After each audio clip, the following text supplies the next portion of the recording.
जय Hind everyone, welcome to defence mantra. और आज के टॉपिक की शुरुआत करते हैं एम्परर हर्षवर्धन के बाद, यानी कि एक्चुअली पोस्ट गुप्ता पीरियड में जो नॉर्दर्न इंडिया की हिस्ट्री थी एम्परर हर्षवर्धन की, वो तो अपन ने देख ली थी लास्ट लेक्चर में।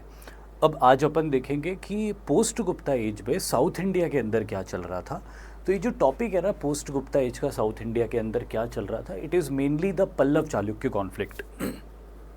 वैसे तो साउथ इंडिया में और भी रीजनल पावर्स थी, गंगा डायनेस्टी थी, चेरास थे, पांड्यास थे, चोलास भी थे, लेकिन ये वो फेज़ था जब पल्लव और चालुक्य दो बड़ी पावर उभर गए थे पेनिनसुलर इंडिया के अंदर। और फिर काफ़ी समय तक, लगभग 6th सेंचुरी एडी से लेके 8th 9th सेंचुरी एडी के बीच में, इन दोनों के बीच में संघर्ष चलता रहा और इन दोनों ने साउथ इंडिया के एक पोर्शन को डोमिनेट करके रखा। तो आइए उसको अपन पूरा समझ लेते हैं। इस चैप्टर के अंदर अपन इनकी पॉलिटिकल हिस्ट्री पे फोकस करेंगे और साथ ही इनकी जो आर्किटेक्चरल हिस्ट्री है, क्योंकि चालुक्यों ने भी बहुत अच्छे मंदिरों का निर्माण करवाया है, विश्र शैली या वेसर स्टाइल जिसको बोलते हैं, और द्रविड़ शैली के मंदिरों की शुरुआत पल्लवों ने करवाई थी। तो ये यूपीएससी को कई बार बहुत अच्छा लगता है ये टॉपिक, तो उसको भी मैंने रखा है। जितने भी मेजर टेम्पल्स हैं वो सारे मेजर टेम्पल्स और उनका आर्किटेक्चरल स्टाइल अपन यहाँ पे डिस्कस करेंगे, लेकिन पहले अपन पॉलिटिकल हिस्ट्री की बात करेंगे। और पॉलिटिकल हिस्ट्री में भी चालुक्यों और पल्लवों की जो अलग अलग पॉलिटिकल हिस्ट्री वो बाद में देखेंगे अपन।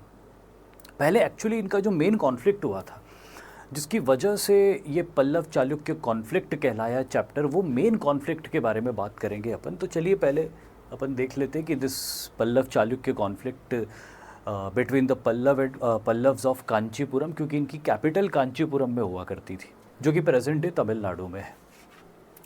तो इनकी कैपिटल कहाँ होती थी? तमिलनाडु में, कांचीपुरम में। और चालुक्यों की कैपिटल होती थी वातापी में, जो कि प्रेजेंट डे कर्नाटका है। was the most significant geopolitical rivalry in South India, dominating the period from 6th to 8th century AD, जैसे कि अपन ने अभी बात करी थी। The Jio political spark and ambition. अब ये हुआ कैसे, शुरू कैसे हुआ, ये कहानी शुरू कैसे हुई, पीछे बहुत कुछ लिखा हुआ है, वो रीड कर लेंगे अपन बाद में। पहले मैं आपको बेसिकली बता देता हूँ कि हुआ कैसे। देखो, चालुक्य और पल्लव दोनों बड़ी पावर्स थे, और अब दो बड़ी पावर्स जब एक दूसरे के नेबर्स बन जाते हैं तो हाई चांसेस होते हैं कि उनके बीच में राइवलरी हो सकती है, उनके बीच में कॉन्फ्लिक्ट हो सकता है। कम चांसेस होते हैं कि वो फ्रेंडली रहेंगे। तो यहाँ पे भी वही हुआ, हाई चांसेस इसी बात के थे कि वो राइवल्स हो जाएंगे, ऐसा ही हुआ, वो राइवल्स हो गए एक दूसरे के। अब हुआ क्या यहाँ पे कि ज़्यादा एम्बिशियस चालुक्यों के रूलर पुलकेशिन सेकंड थे। पुलकेशिन सेकंड ज़्यादा एम्बिशियस थे, तो भाई पुलकेशिन सेकंड ने अपने एम्बिशन में फर्दर डाउन साउथ अटैक किया, और डाउन साउथ अटैक करके पल्लवों की टेरिटरी पे उस समय महेंद्र वर्मन नाम के रूलर रूल कर रहे थे पल्लवों के। अच्छे रूलर थे, काफ़ी बढ़िया अच्छे रूलर थे, अपने पीछे काफ़ी अच्छी लिटरेरी लेगेसी भी छोड़ के गए। तो बेचारे अपनी टेरिटरी में रूल कर रहे थे। उनके ऊपर हमला किया पुलकेशिन सेकंड ने, because he thought he is more powerful, which arguably he was of course. तो इन्होंने अटैक किया, और अटैक करके उनको काफ़ी टेरिटरीज़, उनकी जो नॉर्दर्न टेरिटरीज़ थी वो छीन ली, और इवन उनके कैपिटल सिटी को भी घेर लिया। और इतना ही नहीं, इस लड़ाई के अंदर महेंद्र वर्मन चालुक्यों से लड़ते हुए वीरगति को भी प्राप्त हो गए। मतलब पल्लवों के लिए एक मेजर सेटबैक था। हालांकि चालुक्य पल्लवों की कांचीपुरम नाम के टाउन को जीत नहीं सके, घेराबंदी करी थी उसकी, लड़ाई हुई वहाँ पे, लेकिन उसको जीत नहीं सके। बट कैपिटल के बाहर की जो टेरिटरी थी उसको तो लूटा उन्होंने, और जो नॉर्दर्न इलाके थे जो चालुक्य कंट्रोल कर सकते थे, अपने टेरिटरी में एनेक्स कर सकते थे, वो एनेक्स भी किए। तो यहाँ से इनकी दुश्मनी की शुरुआत होती। अब इस समय तो पुलकेशिन स्ट्रॉन्ग था, उसने अटैक कर दिया और अटैक करके सब जीत लिया, इवन महेंद्र वर्मन को मार भी डाला। वक्त का तराजू उसके पलड़े में झुका हुआ था, तो उसने ऐसा कर लिया। लेकिन अब क्या होता है कि महेंद्र वर्मन भले ही मर गया था, उसको वीर गति मिल गई थी, लेकिन उसका एक बेटा जिंदा था, और उसके बेटे का नाम था नरसिंह वर्मन। और ऑब्वियसली उसने ये चीज़ नोटिस करी थी, देखी थी कि किस तरह से उसके फादर लड़ते हुए मारे गए, एक ऐसी लड़ाई जो इनके ऊपर इम्पोज करी गई थी। तो नरसिंह वर्मन के मन में बदले की भावना रही होगी, ऑब्वियस सी बात है कि अगर मैं केपेबल हुआ तो मैं बदला ज़रूर लूँगा। और वाकई में वो केपेबल एक अच्छा इसमें एक क्या होता है, एक बार फिर अब पहली बार जो हमला किया था 630 एडी के आसपास, तो उस हमले की सक्सेस से पुलकेशिन को काफ़ी कॉन्फिडेंस मिला कि यार मैं तो इनको जाके इनके कैपिटल तक मार के आया हूँ, एक बार और ट्राई करते हैं। अब ये दूसरी बार का जो ट्राई था ना, ये बहुत ख़तरनाक निकल गया इसके लिए, ये इसके लिए बैकफायर कर गया। क्योंकि दूसरी बार जब उसने ट्राई किया और अटैक किया तो एक लड़ाई हुई थी मणिमंगला की लड़ाई। उस मणिमंगला की लड़ाई में पल्लव डायनेस्टी के आर्मी की एक कमांडर थे Pran Jyoti. He was a brave commander and a very skilful and a very precise, और बहुत बढ़िया कमांडर थे वो, बहुत अच्छी प्लानिंग थी उनकी। इन्होंने डिफीट कर दिया पुलकेशिन को, और पुलकेशिन की डिफीटेड आर्मी जब वापस लौट रही थी, when they were returning back, तो पल्लवों की आर्मी ने उनको पीछा किया।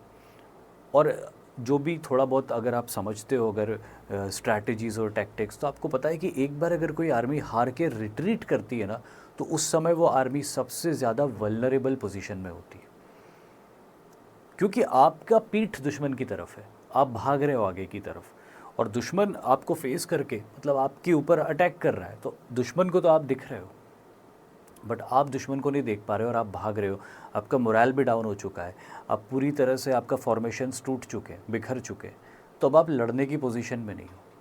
और जो एनिमी अटैक कर रहा है वो पूरी तैयारी के साथ अटैक कर रहा है और वो अपने फॉर्मेशंस के साथ अटैक कर रहा है। तो जब ये चालुक्यों की आर्मी हारी और हार कर वापस गई, तो इससे पल्लव आर्मी को बहुत मोटिवेशन मिला और उन्होंने इनका पीछा किया। ऑब्वियसली पीछा करते हुए भी बहुत नुकसान किया होगा इनका, बट अल्टीमेटली अब पल्लव आर्मी ने चालुक्यों की कैपिटल वातापी को घेर लिया, और वही कमांडर थे पल्लवों के प्राण ज्योति। इन्होंने पूरी वातापी को जीत लिया। चालुक्यों ने तो 2 बार कोशिश करी थी और कांचीपुरम को कभी भी नहीं जीत पाए, लेकिन जब पल्लवों ने पहली बार कोशिश करी तो एक बार में ही कांचीपुरम को एक बार में ही वातापी को डिफीट कर दिया, उसको जीत लिया। और इस तरह से नरसिंह वर्मन ने अपने पिताजी की मौत का बदला लिया और टाइटल अज्यूम किया वातापी कोंडा, मतलब कि उनकी भाषा में कि I am the conqueror of Vatapi, मैंने वातापी को जीत लिया जो हमारे दुश्मनों की कैपिटल थी। पुलकेशिन सेकंड मारा गया। तो दिस वे पुलकेशिन सेकंड को मारना, जब इन्होंने जीत लिया था, पुलकेशिन सेकंड को ये छोड़ने नहीं वाले थे, क्योंकि इसी पुलकेशिन सेकंड की वजह से इनके फादर की मौत हुई थी, वीर गति हुई थी। तो खून का बदला तो खून ही होता था। अब तो खैर अलग नियम बन गए, पर पहले के ज़माने में तो ऐसा ही होता था, खून का बदला खून। तो उधर उनके पिताजी की हत्या करी थी, तो इन्होंने उसकी हत्या करी और उसकी हत्या करके वातापी को जीत के खुद को टाइटल दिया वातापी कोंडा और कहलाए महामल्ल नरसिंह वर्मन वातापी कोंडा। तो ये पल्लवों की बहुत बड़ी सक्सेस थी। लेकिन मुद्दा ये था कि ये कॉन्फ्लिक्ट यही ख़त्म नहीं हुआ, लगभग 100-125 साल तक ये कॉन्फ्लिक्ट और चला, क्योंकि अब ये जो बदले की भावना थी, अब ये चालुक्यों के अंदर आ गई थी। पुलकेशिन के ही एक सक्सेसर विक्रमादित्य ने ये कसम खाई कि मैं बदला लूँगा, और बहुत बाद में फिर उसने अपनी आर्मी इकट्ठी करके कांचीपुरम के ऊपर अटैक किया था और बदला लेने की कोशिश करी थी। हालांकि अब मुकाबला उतना इंटेंस नहीं रहा था, वैसा नहीं हो पाया जैसा पहले इन 2 लड़ाइयों में हुआ था कि एक बार पुलकेशिन ने महेंद्र वर्मन को मार दिया, दूसरी बार नरसिंह वर्मन ने पुलकेशिन को मार दिया। तो इतना इंटेंस तो नहीं हुआ, बट इनके हमले चलते रहे एक दूसरे के ऊपर, ख़ास तौर पे चालुक्यों के हमले चलते रहे कांचीपुरम के ऊपर। इवन विक्रमादित्य सेकंड नाम के एक रूलर ने, जो विक्रमादित्य फर्स्ट के बाद आया था, उसने कांचीपुरम को जीत भी लिया था, पर उसने कांचीपुरम को जीत के उसको लूटा पाटा नहीं था, लोगों को मारा नहीं था अननेसेसरी, क्योंकि अब चीज़ें 100 साल हो चुके थे पुलकेशिन और नरसिंह वर्मन की लड़ाई को। तो अब वो यादें जो थी, वो इंटेंसिटी जो थी, वो कम हो गई थी। अब बस वो एक लेगेसी हो गई थी कि हाँ भाई ये हमारे दुश्मन है, हमको इनको हराना है, मारना है। और फिर उनके बीच में ऐसा कोई बहुत झगड़ा तो था नहीं, मतलब ऐसा कोई रिलीजियस आइडियोलॉजी का झगड़ा तो था नहीं, है ना, ना ही कोई किसी तरह का कास्ट बेस्ड झगड़ा था या रिलीजियस आइडियोलॉजी का झगड़ा था या लिंग्विस्टिक झगड़ा था ऐसा तो कुछ था नहीं, तो टेरिटोरियल एक्सपेंशन के लिए होने वाली लड़ाई थी। तो बाद में इसकी इंटेंसिटी कम हो गई, पर ये लोग लड़ते ज़रूर रहे। इन्होंने हमेशा एक दूसरे को राइवल माना और एक दूसरे को राइवल मान के एक दूसरे के साथ हमेशा दुश्मनी निभाई। अब इसमें हुआ क्या, इन दोनों की जो दुश्मनी थी, जो इन्होंने लगभग 100-125 साल तक पूरी ईमानदारी से निभाई, इसका नतीजा क्या हुआ? इसका नतीजा दोनों को नुकसान हुआ। जहाँ पे अच्छा, ऐसा नहीं था कि एक क्लियर विक्टर इमर्ज होके आ गया। कभी पल्लव जीतते, कभी चालुक्य जीतते, फिर कभी चालुक्य जीतते, फिर कभी पल्लव डिफेंड कर लेते अपने आप को। तो लड़ाई चलती रही लंबी, फाइनल विक्टर कोई इमर्ज नहीं हो रहा था।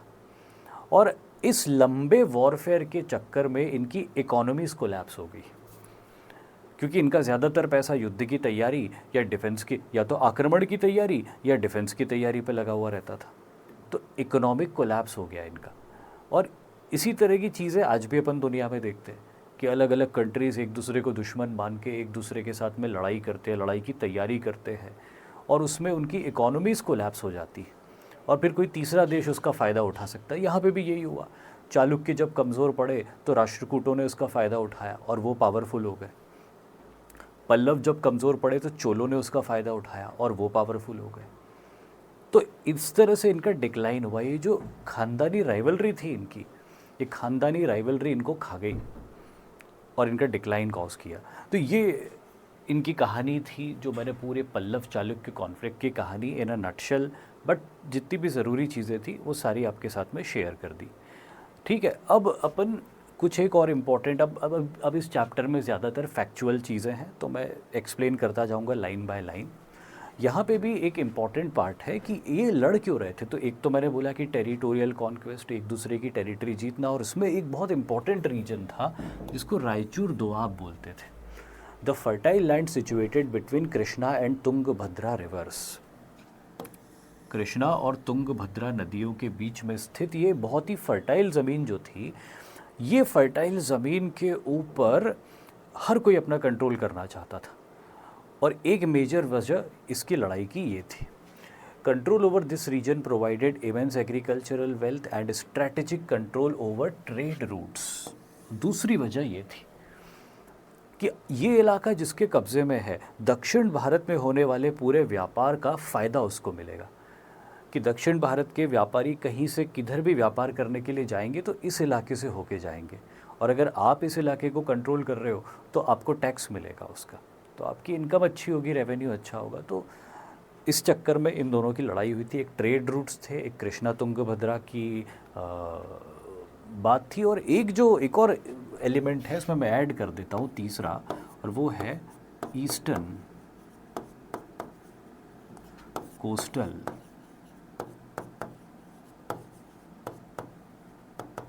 प्लेन्स। ये भी एक इनका कॉन्फ्लिक्ट का एरिया था, क्योंकि जो ईस्टर्न कोस्टल प्लेन्स थे, जो साउथ आंध्र प्रदेश और नॉर्थ तमिलनाडु के, यहाँ पे बहुत अच्छी खेती होती। यहाँ पे कावेरी नदी डेल्टा बनाती, कृष्णा नदी डेल्टा बनाती, तो इनके बीच का एरिया था।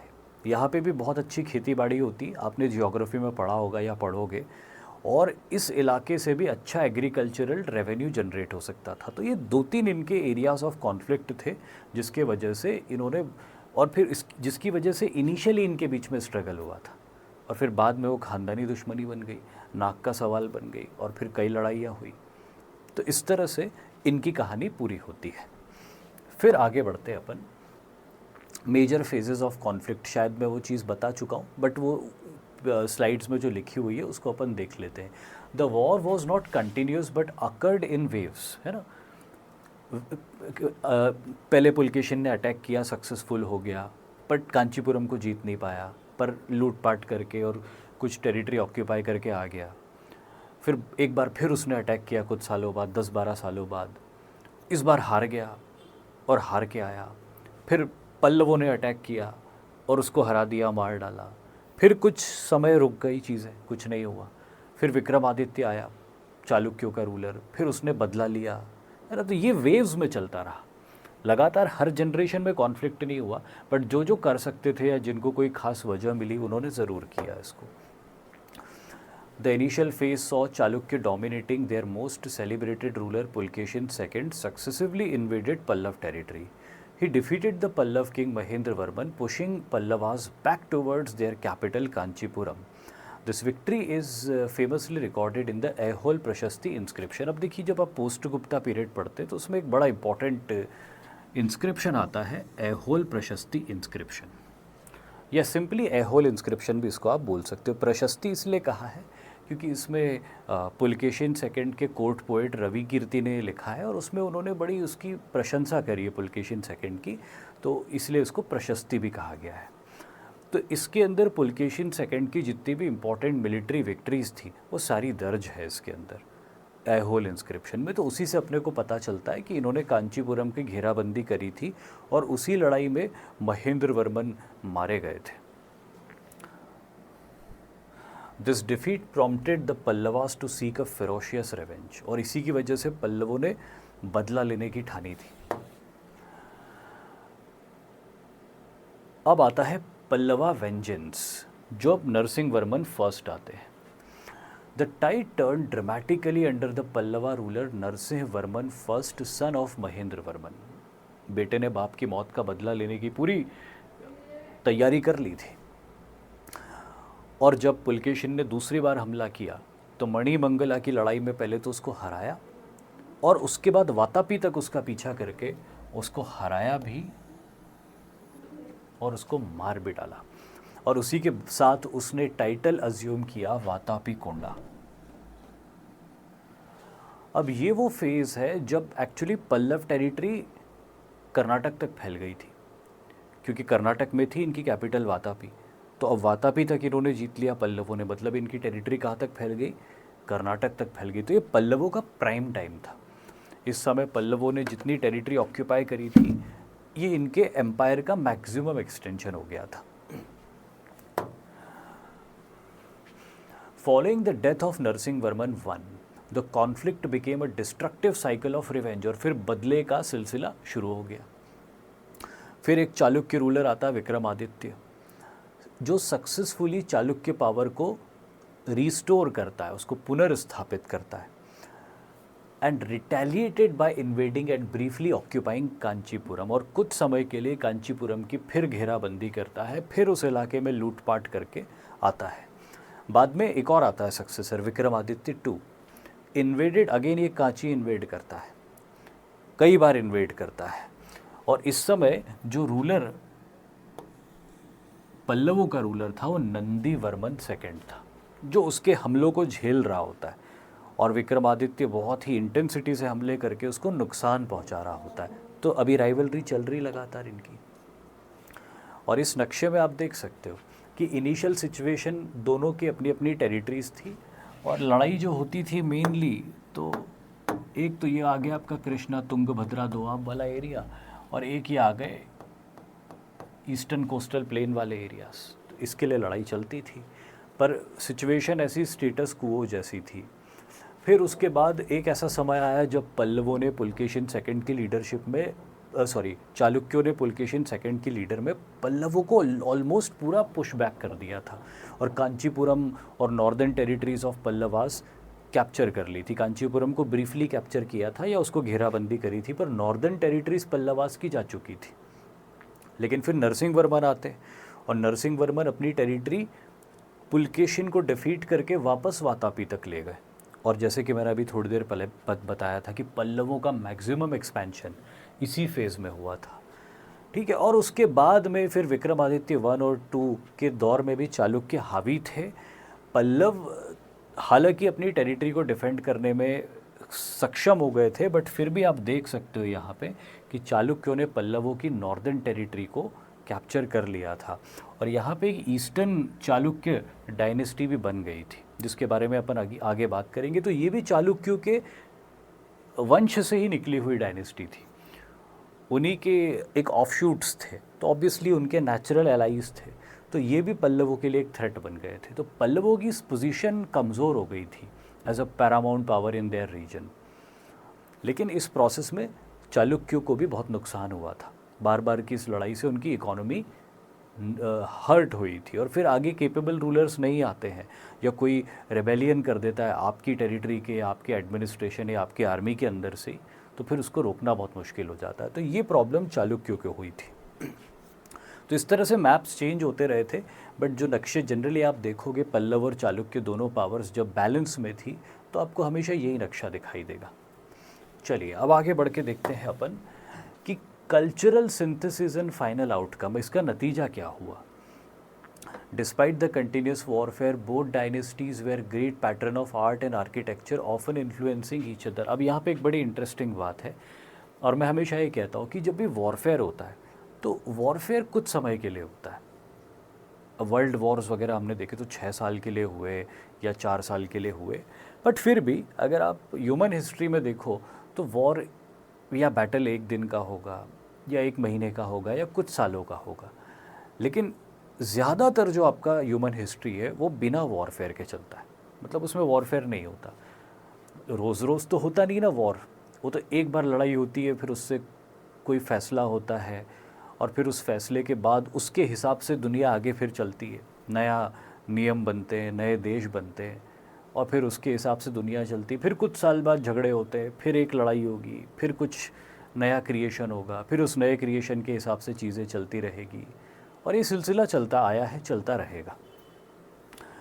तो यहाँ पे क्या होता है कि जब वॉरफेयर होता है तब तो आप दुश्मन हो एक दूसरे के, खून बहा रहे हो एक दूसरे का, लेकिन जब वॉर रुक गया और मान लीजिए अगले 30-40 सालों तक कोई वॉर नहीं हुआ या अगले 50-60 सालों तक कोई वॉर नहीं हुआ, तो इस बीच में क्या होता है, काफ़ी कल्चरल एक्सचेंज होता है, क्योंकि ट्रेड तो हो ही रहा है आपकी टेरिटरी और उनकी टेरिटरी के बीच में, व्यापारी तो आ जा रहे हैं, लोगों के भी रिश्तेदारी है, शादी ब्याह भी हो रहे हैं। ये किंगडम्स की मतलब जो रूलिंग पावर्स होती थी उनकी दुश्मनी होती थी, जो कॉमन पीपल होते थे वो तो शादी ब्याह व्यापार व्यवसाय करते ही थे दूसरी टेरिटरीज़ के साथ में। तो ये जो कॉमन लोग होते हैं जो एक दूसरे के साथ में कल्चरल एक्सचेंज करते हैं, सोशल एक्सचेंज करते हैं, इसकी वजह से हर किंगडम के जो भले एक दूसरे के राइवल हो उनके कल्चरल और सोशल एस्पेक्ट्स के ऊपर बहुत गहरा प्रभाव पड़ता है। तो इसीलिए यहाँ पे लिखा है कि इन दोनों ने एक दूसरे को बड़ा इन्फ्लुएंस किया। किस सेंस में इन्फ्लुएंस किया? खास तौर पे आर्किटेक्चर में। आप देखेंगे कि हालांकि ये दोनों लगातार लड़ाई में रहे, बट फिर भी जब तक ये दोनों पावर्स थी काफ़ी रिच पावर थी। पल्लवों की टेरिटरी आपको थोड़ी छोटी दिख रही होगी नक्शे में, लेकिन एग्रीकल्चरली बहुत रिच थी। फिर उनको फिर कोस्टल एरिया भी बहुत बड़ा मिला हुआ था, तो वहाँ से भी उनका अच्छा खासा ट्रेड होता था। और चालुक्यों की टेरिटरी तो थी सही बड़ी बहुत। तो ये जो दोनों थे ना बड़े रिच थे, पैसे वाले थे, जब तक ये रहे काफ़ी अच्छे से रहे और इसीलिए अपने पीछे आर्किटेक्चरल लेगेसी छोड़ के गए। कोई सी भी डायनेस्टी जब बहुत लंबे समय तक रूल करती है और उनकी इकोनॉमी ठीक ठाक कंडीशन में होती है तो वो डेफिनेटली अपने पीछे कोई ना कोई आर्किटेक्चरल लेगेसी छोड़ के जाते हैं, क्योंकि जब आपके पास पैसा होता है तो आप क्रिएशन करने की इच्छा रखते हो। आप जिस भी घर में रहते हो तो भाई आप जैसे भी घर में रहते हो, अगर आपके पास बहुत, आपका घर मान लीजिए बहुत अच्छा, मतलब ऑब्वियसली आपके पास बहुत पैसा रहा होगा ना, तभी तो आपने इतना अच्छा घर बनाया।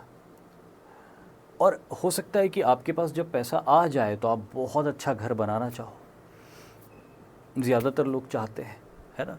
तो ये हर एक नॉर्मल इंसान की भी ये इच्छा होती है कि मेरा घर बहुत बड़ा हो, बहुत सुंदर हो, यूनिक लगे। आप देखते हो ना कॉलोनी में लोग मकान बनाते, हर कोई अपने मकान को थोड़ा अलग तरीके से बनाता है।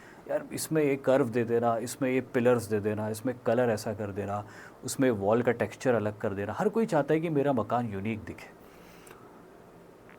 ये एक इनबिल्ट इच्छा होती है इंसान की। मतलब मैं ये क्यों बता रहा हूँ आपको, ये समझाने के लिए कि अपने पीछे आर्किटेक्चरल लेगेसी क्यों छोड़ के जाते थे। वेरी डिफ़िकल्ट टू एक्सप्लेन कि मौर्यंस हुए या गुप्ताज हुए या पल्लव चालुक्य हुए, ये अपने पीछे आर्किटेक्चरल लेगेसी क्यों छोड़ के गए। अगर कोई मुझसे सवाल पूछ ले तो मैं यही कहूँगा उसका जवाब कि भाई अगर तुम्हारे पास पैसा आ जाए तो तुम तुम्हारे घर बहुत अच्छे बड़े नहीं बनाओगे और बहुत ब्यूटीफुल नहीं बनाओगे और बहुत आर्टिस्टिक नहीं बनाओगे। तो आप बोलोगे इसे बिल्कुल बनाएंगे। तो बस उनके पास तो बहुत सारा था, सो उनको जो बनाना था वो बना गए। अब ऐसे में क्या, रूलर महल वहल तो बना ही लेते हैं अपने, बट जिस भी देवता को वो वर्शिप करते उसके टेम्पल्स भी बना लेते। अब जैसे आप भी जिस भी रिलीजन को फॉलो करते हो और आपके पास बहुत पैसा आ जाए तो आप भी अपने रिलीजन की जो रिलीजियस वर्शिप की प्लेसेस होती है आप बनाओगे। भाई आप हिंदू हो अगर और बहुत पैसा आपके पास आ गया तो हो सकता है आप एक मंदिर बनवा दो। आप मुसलमान हो, आपके पास बहुत पैसा आ गया तो हो सकता है आप एक मस्जिद तामील करवा दो। सिख हो, बहुत पैसा आ गया, हो सकता है गुरुद्वारा साहिब बनवा दो आप। या क्रिश्चियन हो तो चर्च बनवा दो, राइट। और उसको फिर वो क्या भगवान का काम है तो उसमें आप कमी नहीं रखोगे कि यार भाई घर में थोड़ी सी कमी रख लेंगे बट भगवान का जो मंदिर है वो बहुत अच्छा बनाएंगे। क्योंकि डर भी है कि भैया इतने ही पैसा दिया और अपन इसी में कुछ कंजूसी कर लेंगे तो ये तो गुस्सा हो जाएंगे कि वाह बेटा हमने तुमको इतना पैसा दिलवाया और तुमने हमारे मंदिर को बनाने में या हमारी मस्जिद को बनाने में या हमारे गुरुद्वारा चर्च को बनाने में कुछ कमी रख दी, पैसा बचाने का सोच रहे थे। तो ये डर भी रहता है कि नहीं भैया भगवान को नाराज़ नहीं करना है, लगा दो एक्स्ट्रा पैसा, बढ़िया बनाओ।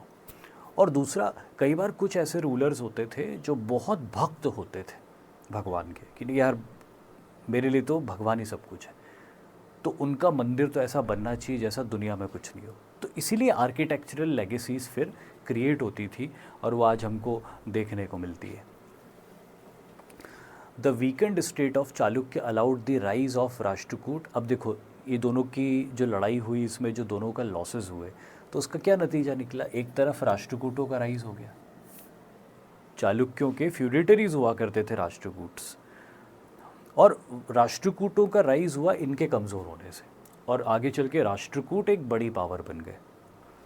और सिमिलरली पल्लव वीकेंड हुए तो चोल जो होते थे, हालांकि चोल पहले बड़े पावरफुल थे संगम पीरियड में आपने देखा भी, लेकिन अब इनका दोबारा राइज हुआ था पल्लवों के डिक्लाइन के बाद। और इसके बाद जो चोलों का राइज हुआ था तो बहुत बड़ा राइज हुआ था चोलों का, जो आगे ऑब्वियसली एक चैप्टर में अपन पढ़ेंगे।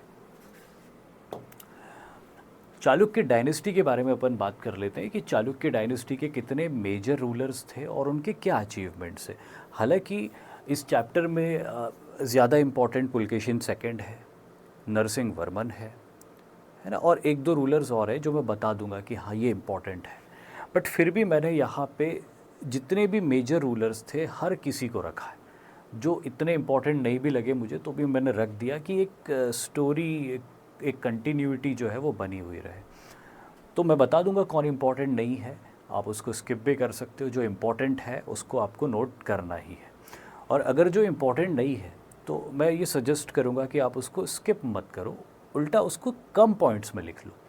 कि मान लो कि कोई रूलर मैं बता रहा हूँ कि भाई कीर्तिवर्मन नाम का रूलर था, तो अब मान लो कीर्तिवर्मन इम्पॉर्टेंट नहीं मैं बोल रहा हूँ, तो ऐसा नहीं कि कीर्तिवर्मन को हटा दो, उसका नाम लिख लो और बस उसका ऑर्डर देख लो कि हाँ भाई ये एक रूलर आया था, उसका नाम अपने दिमाग में रख लो, दैट्स इट। फिर आगे बढ़ जाओ और जिस रूलर का इम्पॉर्टेंट मैं बताऊँ उसके तो सारे फैक्ट आपको याद करने, उसके लिए सारे फैक्ट्स आप लिखो।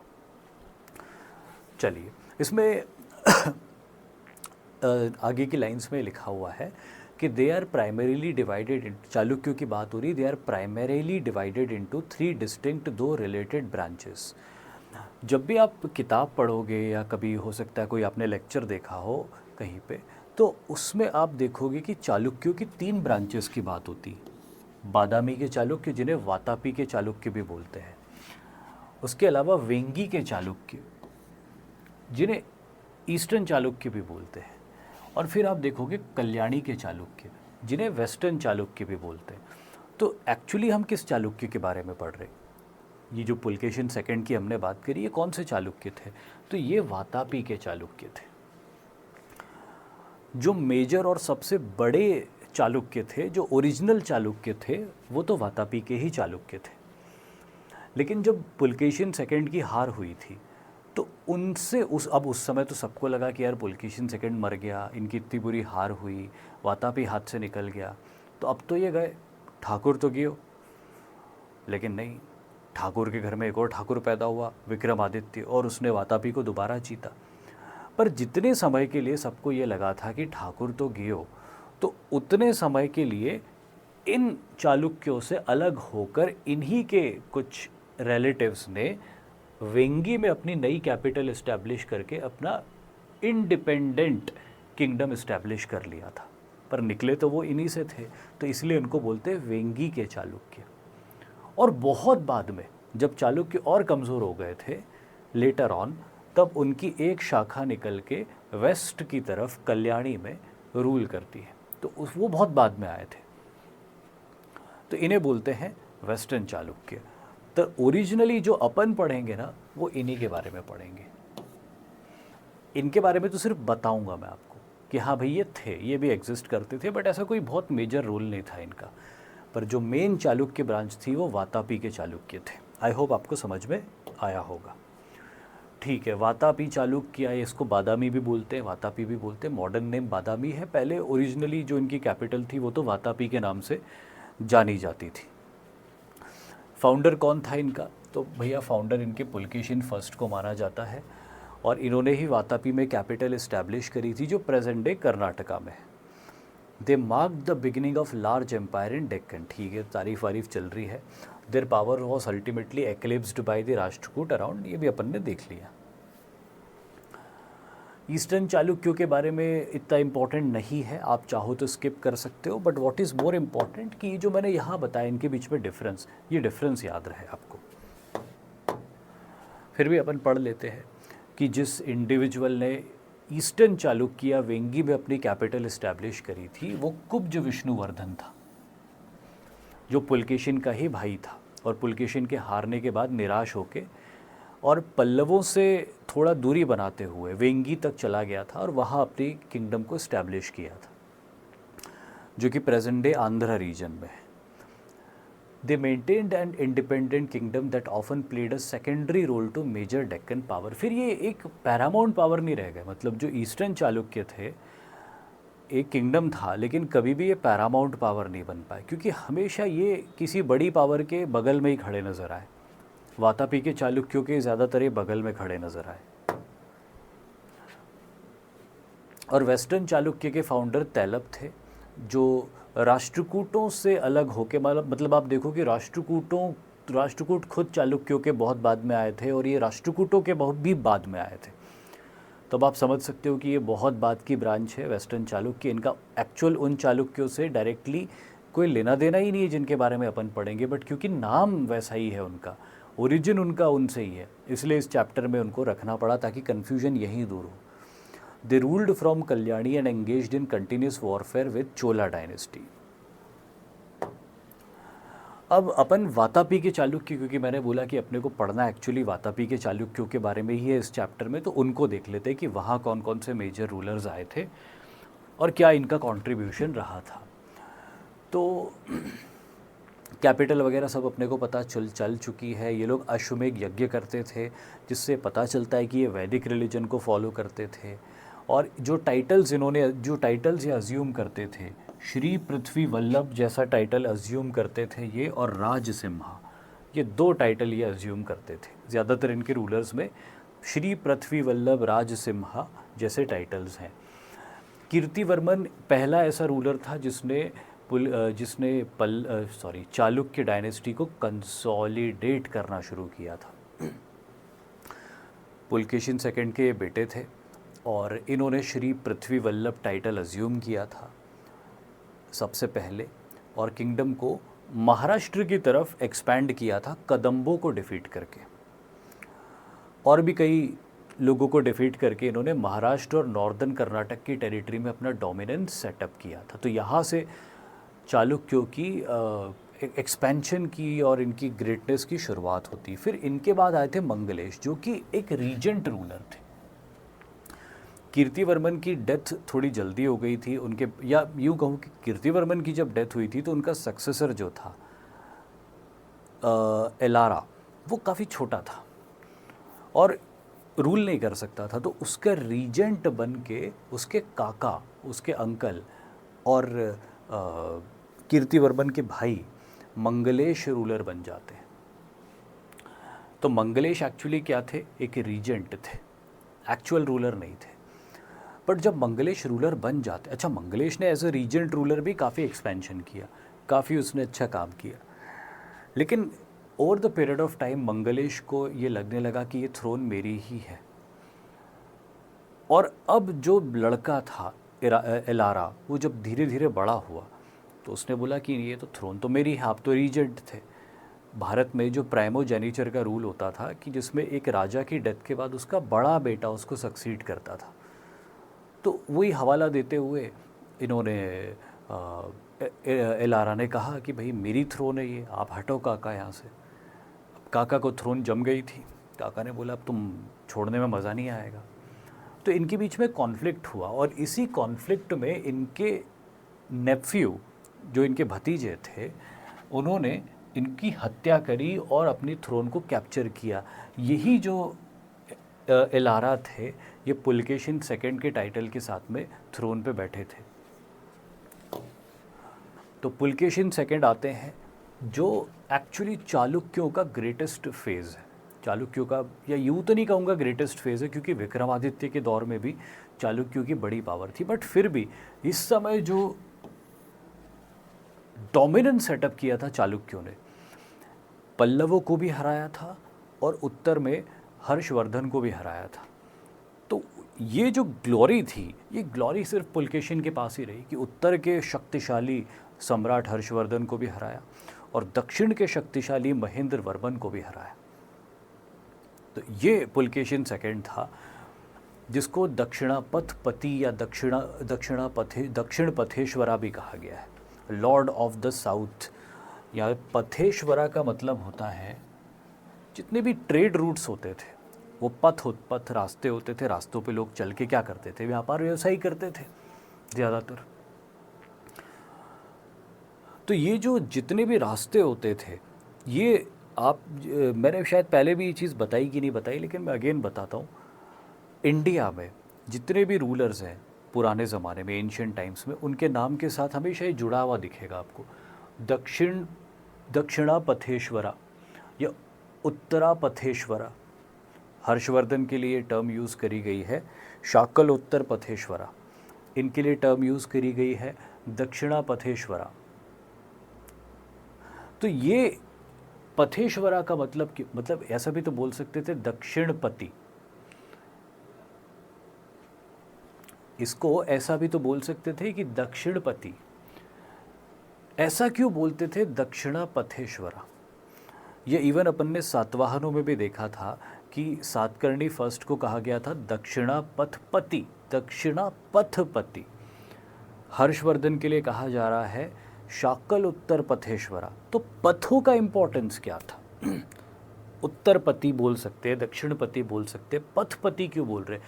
क्योंकि अगर आप किसी टेरिटरी को रूल कर रहे हो तो सही मायने में आप रूलर तभी हो जब उस टेरिटरी से निकलने वाले सारे रोड्स आपके कब्जे में है।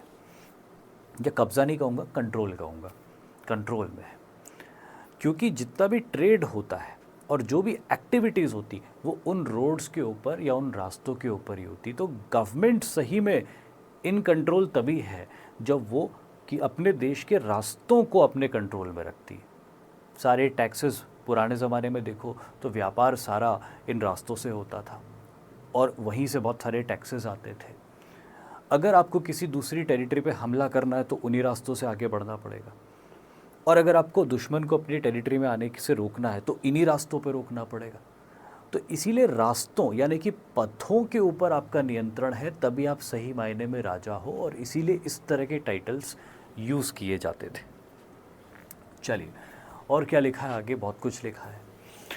अब पुलकेशिन सेकंड की जब बात होती है तो यहाँ पे एहोल इंस्क्रिप्शन बहुत इम्पोर्टेंट है, जो इनके कोर्ट पोएट रवि कीर्ति ने बनवाया था, जो कि एक जैन थे।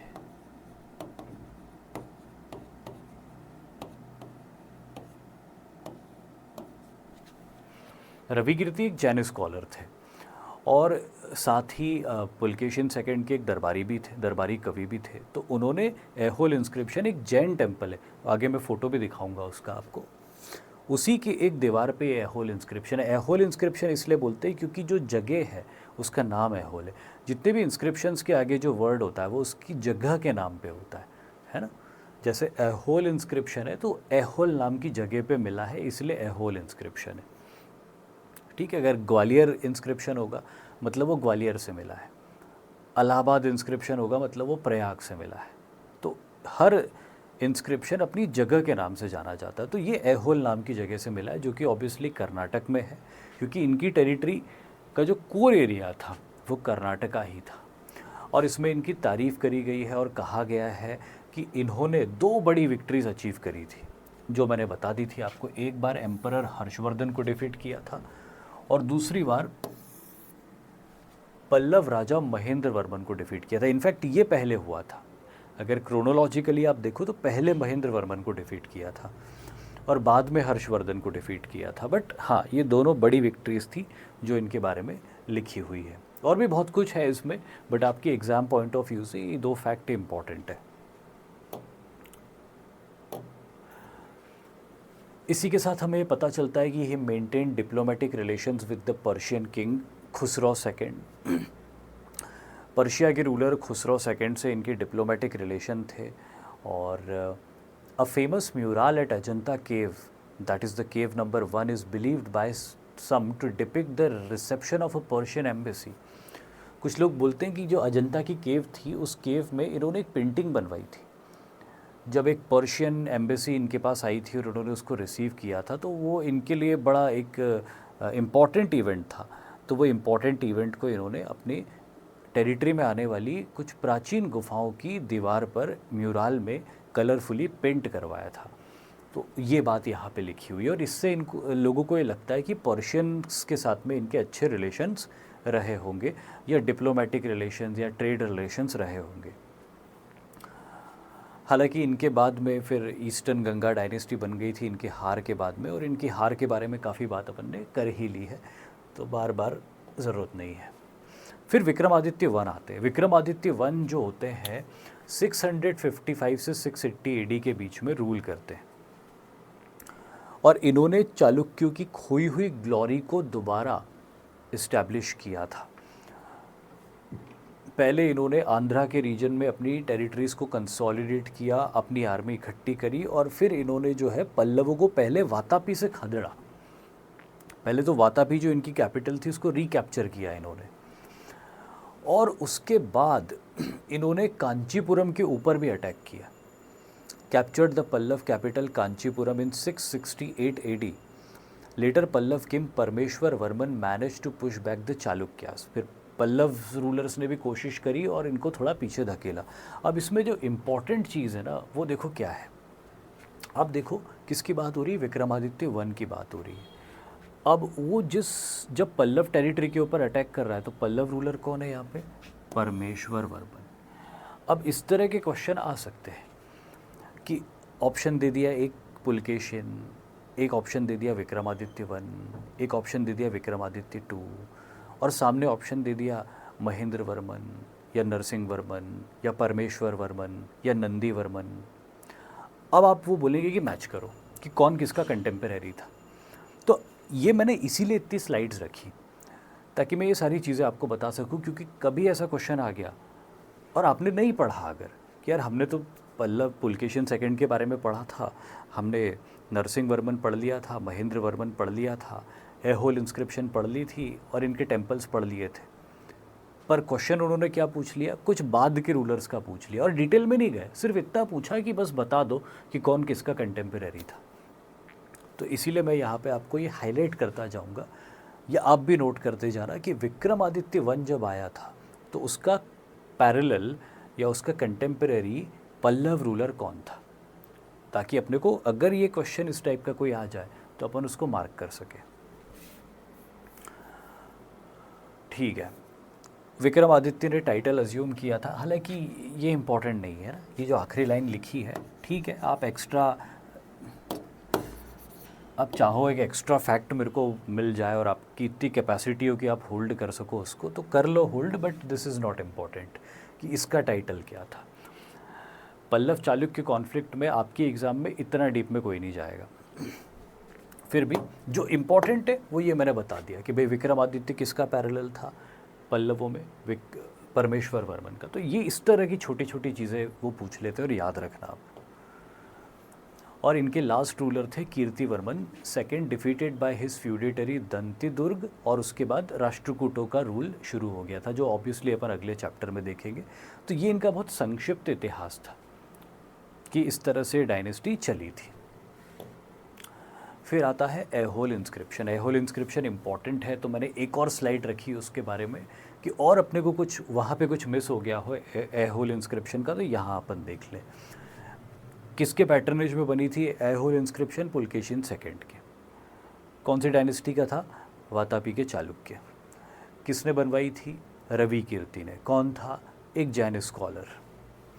कब बनी है? लगभग 634 से 635 एडी के बीच में बनी है।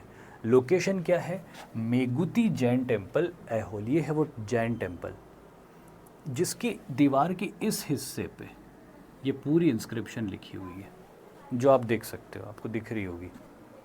इस हिस्से पे ये पूरी इंस्क्रिप्शन लिखी हुई है, मतलब लोग जगह दिख रही होगी, इंस्क्रिप्शन तो ऑब्वियसली मेरे को ही नहीं दिख रही, तो आपको कहाँ से दिख रही होगी। इस इंस्क्रिप्शन में अपने को पुलकेशिन सेकंड की विक्ट्री के बारे में पता चलता है, एम्परर हर्षवर्धन के अगेंस्ट, जो नर्मदा नदी के किनारे एक बैटल हुआ था, बैटल ऑफ नर्मदा बोलते हैं उसको। इसके ऊपर मैंने मिलिट्री हिस्ट्री वाली सीरीज़ में एक वीडियो भी बनाया है, आप चाहो तो जाके देख लेना उसमें, battle of Narmada. Details victory against पल्लवों के अगेंस्ट भी विक्ट्री हासिल करी, उसके बारे में भी बताया है। वही सब चीज़ें, कुछ भी ऐसा एक्स्ट्रा नहीं है जो इसमें लिखा है। और इसमें चालुक्यों की जीनियोलॉजी के बारे में भी पता चलता है अपने को, और उनकी क्रोनोलॉजी के बारे में भी पता चलता है, मतलब पहले कौन सा रूलर आया था, फिर कौन सा आया, फिर तीसरा, चौथा। तो ये ऑर्डर जो है, सीक्वेंस जो है, वो भी एक चीज़ है जो हमको यहाँ से पता चलती है, other than the achievements of Pulakeshin second. हाँ, एक चीज़ इसमें लिखी नहीं हुई है शायद से, मैं आपको लिखवा देता हूँ कि इसकी जो लैंग्वेज है, कौन सी भाषा में लिखा हुआ है, वो है संस्कृत। ये भी क्वेश्चन आ सकता है, मतलब मैं अगर बनाऊँ क्वेश्चन तो बना दूंगा ये क्वेश्चन कि Aihole inscription is written in which language, और नीचे लिख दूंगा कन्नड़ा, संस्कृत, प्राकृत, या एक और कोई लैंग्वेज वहीं की लोकल मराठी डाल दूंगा। अब इसमें क्या होगा कि अगर आप कंफ्यूज हो सकते हो कि यार ये तो कर्नाटक के रीजन में रहते थे, तो पक्का कन्नड़ा में ही लिखी होगी, हो सकता है ऐसा।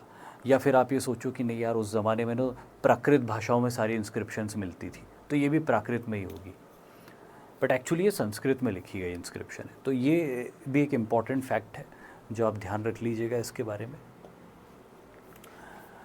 वेसर स्टाइल। अब इनके टेम्पल आर्किटेक्चर की बात करते हैं जो चालुक्यों ने डेवलप किया। चालुक्यों ने जो टेम्पल आर्किटेक्चर डेवलप किया वो नॉर्दर्न इंडिया के नागर शैली, जो गुप्ता पीरियड में अपन ने देखी थी अर्ली नागर स्टाइल टेम्पल, और अभी अपन देखेंगे पल्लवों में द्रविड़ शैली, जो एकदम टिपिकल साउथ इंडियन टेम्पल्स होते, इन दोनों के बीच की शैली थी। इन दोनों की क्या थी? बीच की शैली थी। तो अपन ने नागर शैली तो थोड़ी बहुत देख ली गुप्ता पीरियड में। पहले मैं द्रविड़ शैली के बारे में आपको बताऊंगा, और द्रविड़ शैली के बारे में बताने के बाद में फिर वापस इस पेज पे आएंगे अपन, है ना, क्योंकि ये मिक्स्ड स्टाइल थी। तो पहले दोनों ओरिजिनल स्टाइल को देखेंगे अपन, और फिर मिक्स्ड स्टाइल पे आएंगे। तो अभी यहाँ से आगे बढ़ जाते हैं अपन, ये सब अपन बाद में डिस्कस करेंगे, ये सारी चीज़ें, ये टेम्पल्स वगैरह भी देख लेंगे।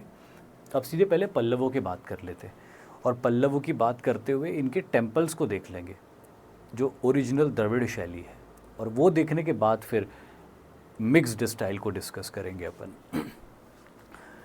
तो पल्लवों की पॉलिटिकल हिस्ट्री को अगर अपन देखें तो पल्लव लगभग 3rd सेंचुरी एडी से रूल कर रहे थे, लेकिन एक्चुअली पावर में या पावरफुल जो ये होते हैं थोड़ा लेटर ऑन होते हैं, और 9th सेंचुरी एडी तक रूल करते हैं ये लोग, primarily controlling the Tondai Mandalam region with their capital at Kanchipuram.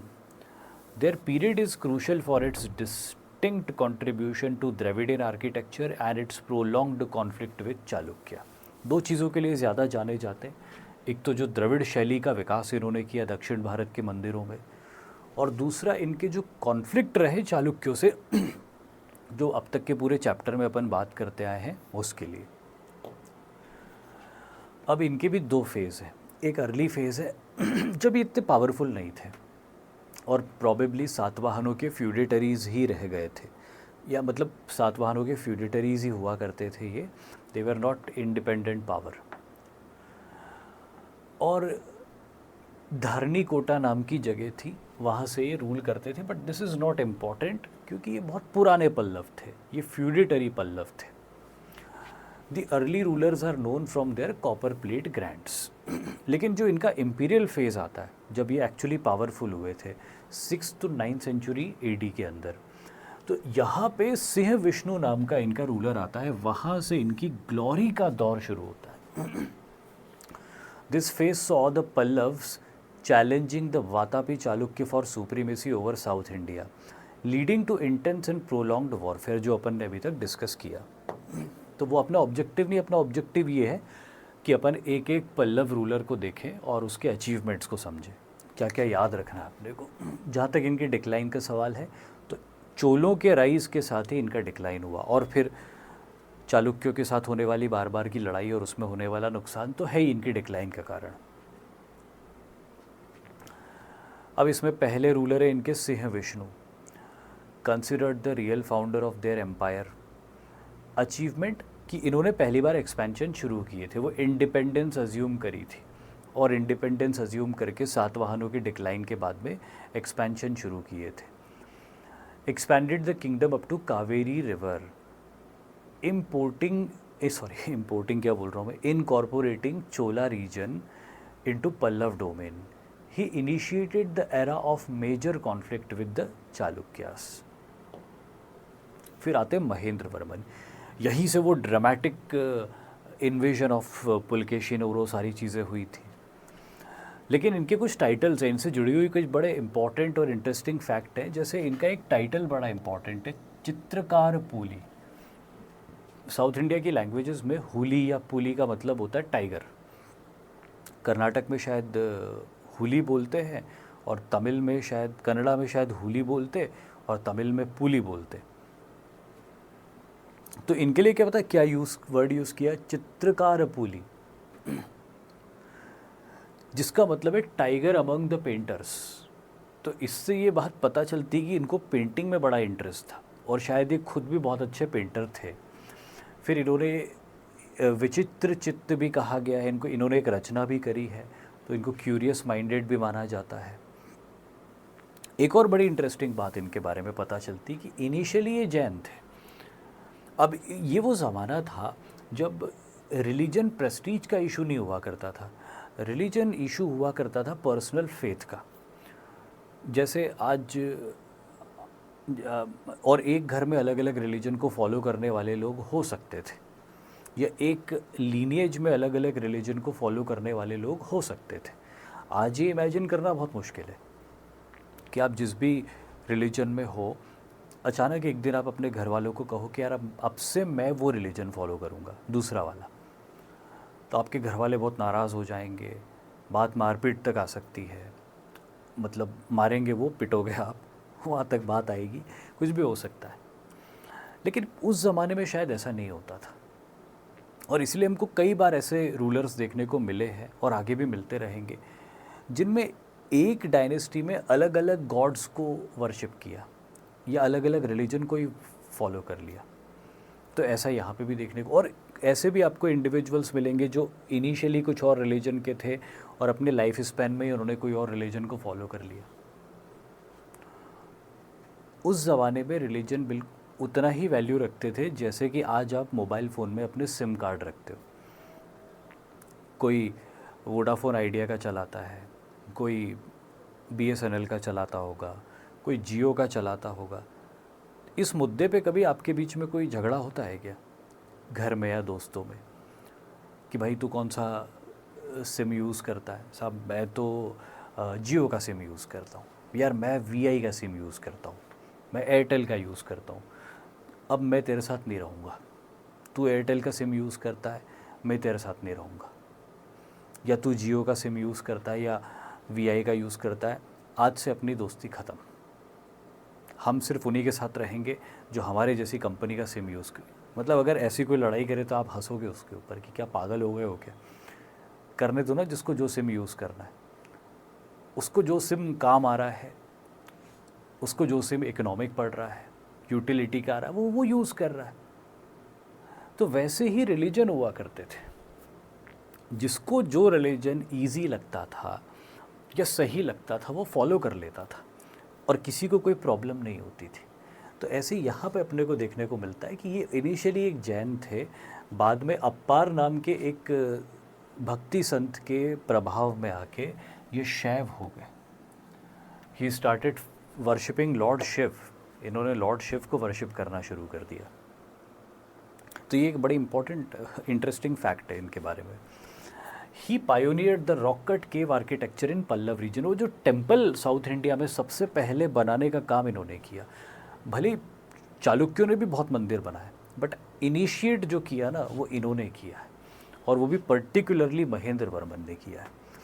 इनके मंदिर सिंपल मंदिर होते थे, रॉक कट टेम्पल्स, जैसे मौर्यन पीरियड में रॉक कट केव्स बनी थी या अजंता में रॉक कट केव्स, ऐसे इनके टेम्पल होते थे। आगे फ़ोटोज़ भी मिलेंगे अपने को। बट फिर भी मंदिर बनाने की प्रक्रिया तो शुरू हो गई थी। लिटरेचर में भी इनका काफ़ी अच्छा योगदान था। ये काफ़ी अच्छे पोइट और म्यूजिशियन, मतलब कलाकार आदमी थे पूरे। चित्रकारी भी कर रहे हैं, पोइट्री भी लिख रहे हैं, म्यूज़िक भी प्ले कर रहे हैं, लिटरेचर्स भी लिख रहे हैं, और युद्ध भी किया। युद्ध भी बहादुरी से किया इन्होंने, वीर गति को प्राप्त हुए। डिफेंड भी किया अपनी कैपिटल को। और इन्होंने एक बड़ा प्ले लिखा है, मत्तविलास प्रहसन। ये मत्तविलास प्रहसन बड़ी लंबी कहानी है, तो मैं ऑब्वियसली पूरी कहानी नहीं आपको बताऊंगा, बट एक शैवाइट और एक बुद्धिस्ट, इन दोनों के बीच के कॉन्फ्लिक्ट की कहानी है ये, मत्तविलास प्रहसन। और फिर इनके लाइफ का एक बुरा फेज़ आता है जब इनकी हार होती है चालुक्य रूलर के अगेंस्ट, पुलकेशिन सेकंड के अगेंस्ट। और ना सिर्फ ये अपनी टेरिटरी लूज़ कर जाते, but unfortunately also lost his life, है ना। तो ये इनकी सबसे बुरा फेज़ था पल्लवों, मतलब इनकी लाइफ का तो सबसे बुरा फेज़ था, और इनकी लाइफ भी इसके साथ ख़त्म हो गई। बट फिर बदला लिया इनके बेटे ने, और वो बेटा कौन था? नरसिंह वर्मन। 630 से लेके 668 एडी तक उसने रूल किया है। Greatest of the Pallava ruler, पल्लवों में मिलिटरीली सबसे स्ट्रॉन्ग रूलर। इतना स्ट्रॉन्ग पल्लव्स में मिलिटरीली और कोई नहीं हुआ। चालुक्यों के अगेंस्ट भी इतनी सक्सेस पल्लवों में इनके बाद किसी ने अचीव नहीं करी, और जो सक्सेस इन्होंने अचीव करी थी पुलकेशिन को मार के, तो इसके लिए इन्होंने टाइटल अज्यूम किया था महामल्ल।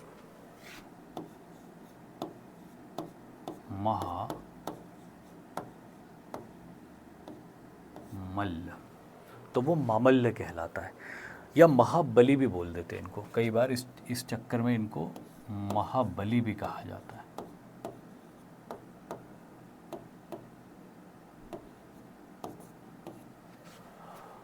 और उसी के नाम पे एक टाउन भी बनाया था इन्होंने, महाबलीपुरम, महामल्लपुरम या महाबलीपुरम। वातापी कोंडा तो खैर इनको बोलते ही थे। पुलकेशिन सेकंड को इन्होंने मारा था, सब कुछ किया था, बात हो चुकी है। आर्किटेक्चर में इन्होंने अपने पिताजी के द्वारा शुरू किए गए आर्किटेक्चर को आगे बढ़ाया, और वो जो रॉकेट आर्किटेक्चर था उसको और थोड़ा ज़्यादा ब्यूटीफाई किया, और इन्होंने रथ टेम्पल्स बनाए, मतलब ऐसे टेम्पल्स बनाए जो रथ जैसे दिखते थे। तो 5 पांडवों के रथ जैसे इन्होंने टेम्पल बनाए थे, आगे अपन देखेंगे उसका फ़ोटो भी। और फॉरेन रिलेशन में तो ऐसा कोई बहुत इंपॉर्टेंट पॉइंट नहीं है, क्योंकि चाइनीज़ ट्रैवलर हुएनसांग हर्षवर्धन से जुड़ा हुआ क्वेश्चन ही पूछा जाएगा। चाइनीज़ ट्रैवलर हुएनसांग पुलकेशिन के यहाँ पे भी आया था, उसने पुलकेशिन की भी तारीफ़ करी है। वो इनके आया था, पल्लवों के यहाँ नरसिंह वर्मन रूल कर रहे थे, उनकी भी तारीफ़ करी है। तो ऑब्वियसली वो और क्या कर सकता था, वो किसी रूलर के यहाँ से निकलेगा तो उसकी बुराई अगर लिख देगा अपने इसमें, तो वो रूलर पकड़ लेगा उसको, या जो भी था सही में अच्छा लगा होगा उसको चीज़ें, उसने सबकी तारीफ़ करी है जहाँ से हो गया। दिस ऑल्सो शोज़ कि भारत में राज्य ये लोग अच्छे से कर रहे थे, इनकी अच्छी डोमिनेंस था इन लोगों का अपनी अपनी टेरिटरीज़ के अंदर। फिर एक और रूलर आते हैं नरसिंह वर्मन 2, 695 एडी से 720 एडी के बीच में, बहुत बाद में आते हैं ये। ये एक ऐसा पीरियड था जब कोई बड़ी लड़ाई नहीं हुई थी, आर्किटेक्चरल डेवलपमेंट इस समय बहुत हुआ था। एक बहुत इम्पॉर्टेंट पॉइंट याद रखना इनके बारे में, इनका टाइटल राजसिम्हा। कई बार क्या हो, ये टाइटल इनके नाम के साथ में इतना जुड़ा हुआ है कि कई बार इनका नाम नहीं लिख के सिंपली राजसिम्हा लिखा जाता है। ख़ास तौर पे जिस तरह के टेम्पल्स इन्होंने बनाए थे उसको राजसिम्हा स्टाइल ही बोलते, नरसिंह वर्मन सेकंड स्टाइल नहीं बोलते, उसको राजसिम्हा स्टाइल बोलते। क्वेश्चंस भी आपसे पूछे जाते हैं तो ऐसे ही पूछे जाते हैं, राजसिम्हा सेकंड की जो स्टाइल थी टेम्पल बनाने की उसके बारे में क्या क्या मेजर फीचर्स थे या नहीं थे। तो अब आप देख लो कि इन्होंने टेम्पल आर्किटेक्चर में जो इनोवेशन किया था उससे प्रॉपर द्रविडियन आर्किटेक्चर की शुरुआत हुई थी और इन्होंने स्ट्रक्चरल टेम्पल्स बनाने शुरू किए। मैं गुप्ता पीरियड में बता चुका हूँ कि स्ट्रक्चरल टेम्पल्स क्या होते थे। जब आप एक बड़ी रॉक को अंदर से खोखला करके उसको बना देते हो तो वो रॉक कट टेम्पल होता है, वो स्ट्रक्चरल नहीं होता है। लेकिन अगर आप छोटे छोटे रॉक्स के टुकड़ों को एक दूसरे के ऊपर जोड़ के एक स्ट्रक्चर बनाते हो, जैसे ईंट से आप घर बनाते हो, तो वो स्ट्रक्चरल आर्किटेक्चर होता है। तो इन्होंने स्ट्रक्चरल आर्किटेक्चर की शुरुआत करी है। इससे पहले जितना भी आर्किटेक्चर हो रहा है वो रॉक कट हो रहा है साउथ इंडिया में। पहली बार ये क्या कर रहे हैं, स्ट्रक्चरल टेम्पल्स बना रहे हैं using dressed stones and mortar. Dressed stone का मतलब क्या होता है, ड्रेस्ड स्टोन कुछ नहीं होता है, आप नॉर्मल रफ पत्थर लेके उसको एक फिनिशिंग दे के अच्छा आकार दे के तैयार किया जाता है लगाने के लिए ब्लॉक्स की तरह, तो उसको ड्रेस्ड स्टोन बोलते हैं। और मोर्टार क्या होता है, दो पत्थरों को बाइंड करने के लिए जो मैटर यूज़ होता है या मटेरियल यूज़ होता है वो मोर्टार होता है। तो वो इन्होंने यूज़, क्योंकि स्ट्रक्चरल टेम्पल अगर आपको बनाना है तो ड्रेस्ड स्टोन और मोर्टार ये दो आपको चाहिए ही रहेंगे। पत्थर के ऊपर पत्थर रख के आप चांस नहीं ले सकते कि पता चला पत्थर के ऊपर पत्थर रख के मंदिर बना दिया और गेट की तरफ बहुत भीड़ हुई तो लोग साइड से ही घुस गए दीवार गिरा के दर्शन करने, तो जोड़ना तो पड़ेगा पत्थर को, तो मोर्टार ज़रूरी है उसके लिए। और ड्रेस्ड स्टोन मतलब एक अच्छा फिनिश्ड स्टोन जो एक ब्लॉक की तरह यूज़ किया जा सके टेम्पल के दीवार में लगाने के लिए, जैसे आपकी ईंटें होती है, तो वो ड्रेस्ड स्टोन इन्होंने यूज़ करने शुरू किए। और साउथ इंडिया के पहले प्रॉपर द्रविडियन स्टाइल के टेम्पल बने और उसका एग्जाम्पल है कैलाशनाथ टेम्पल जो कांचीपुरम में है और शोर टेम्पल जो महाबलीपुरम में है। डिप्लोमेसी की अगर बात की जाए तो अगेन एक बड़ा इंपॉर्टेंट फैक्ट है इनसे जुड़ा हुआ, जो एक्चुअली इम्पॉर्टेंट है,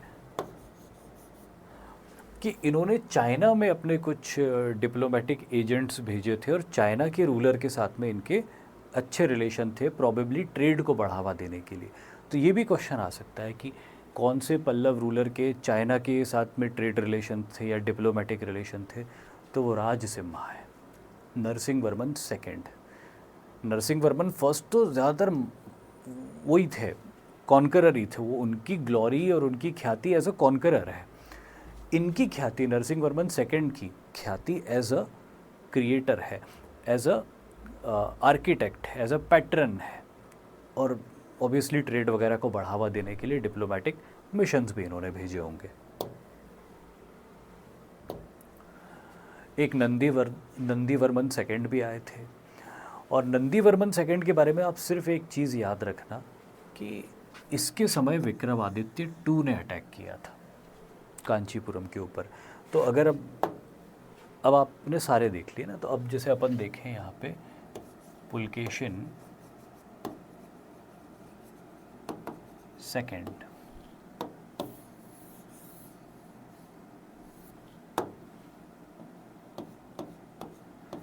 पुलकेशिन सेकेंड के समय कौन कौन पैरेलल पल्लव रूलर था, तो एक तरफ था महेंद्र, अब मैं वर्मन वगैरह नहीं लिख रहा हूँ, वो आप कर लेना, और दूसरा था नरसिम्ह।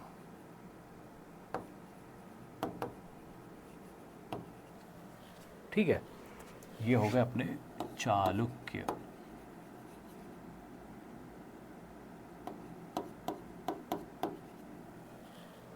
और ये हो गए अपने पल्लव। ठीक है, अब पुलकेशिन सेकंड के बाद Vikramaditya one.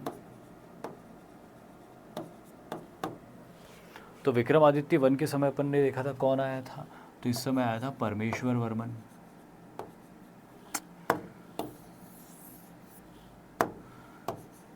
Parameshwarman,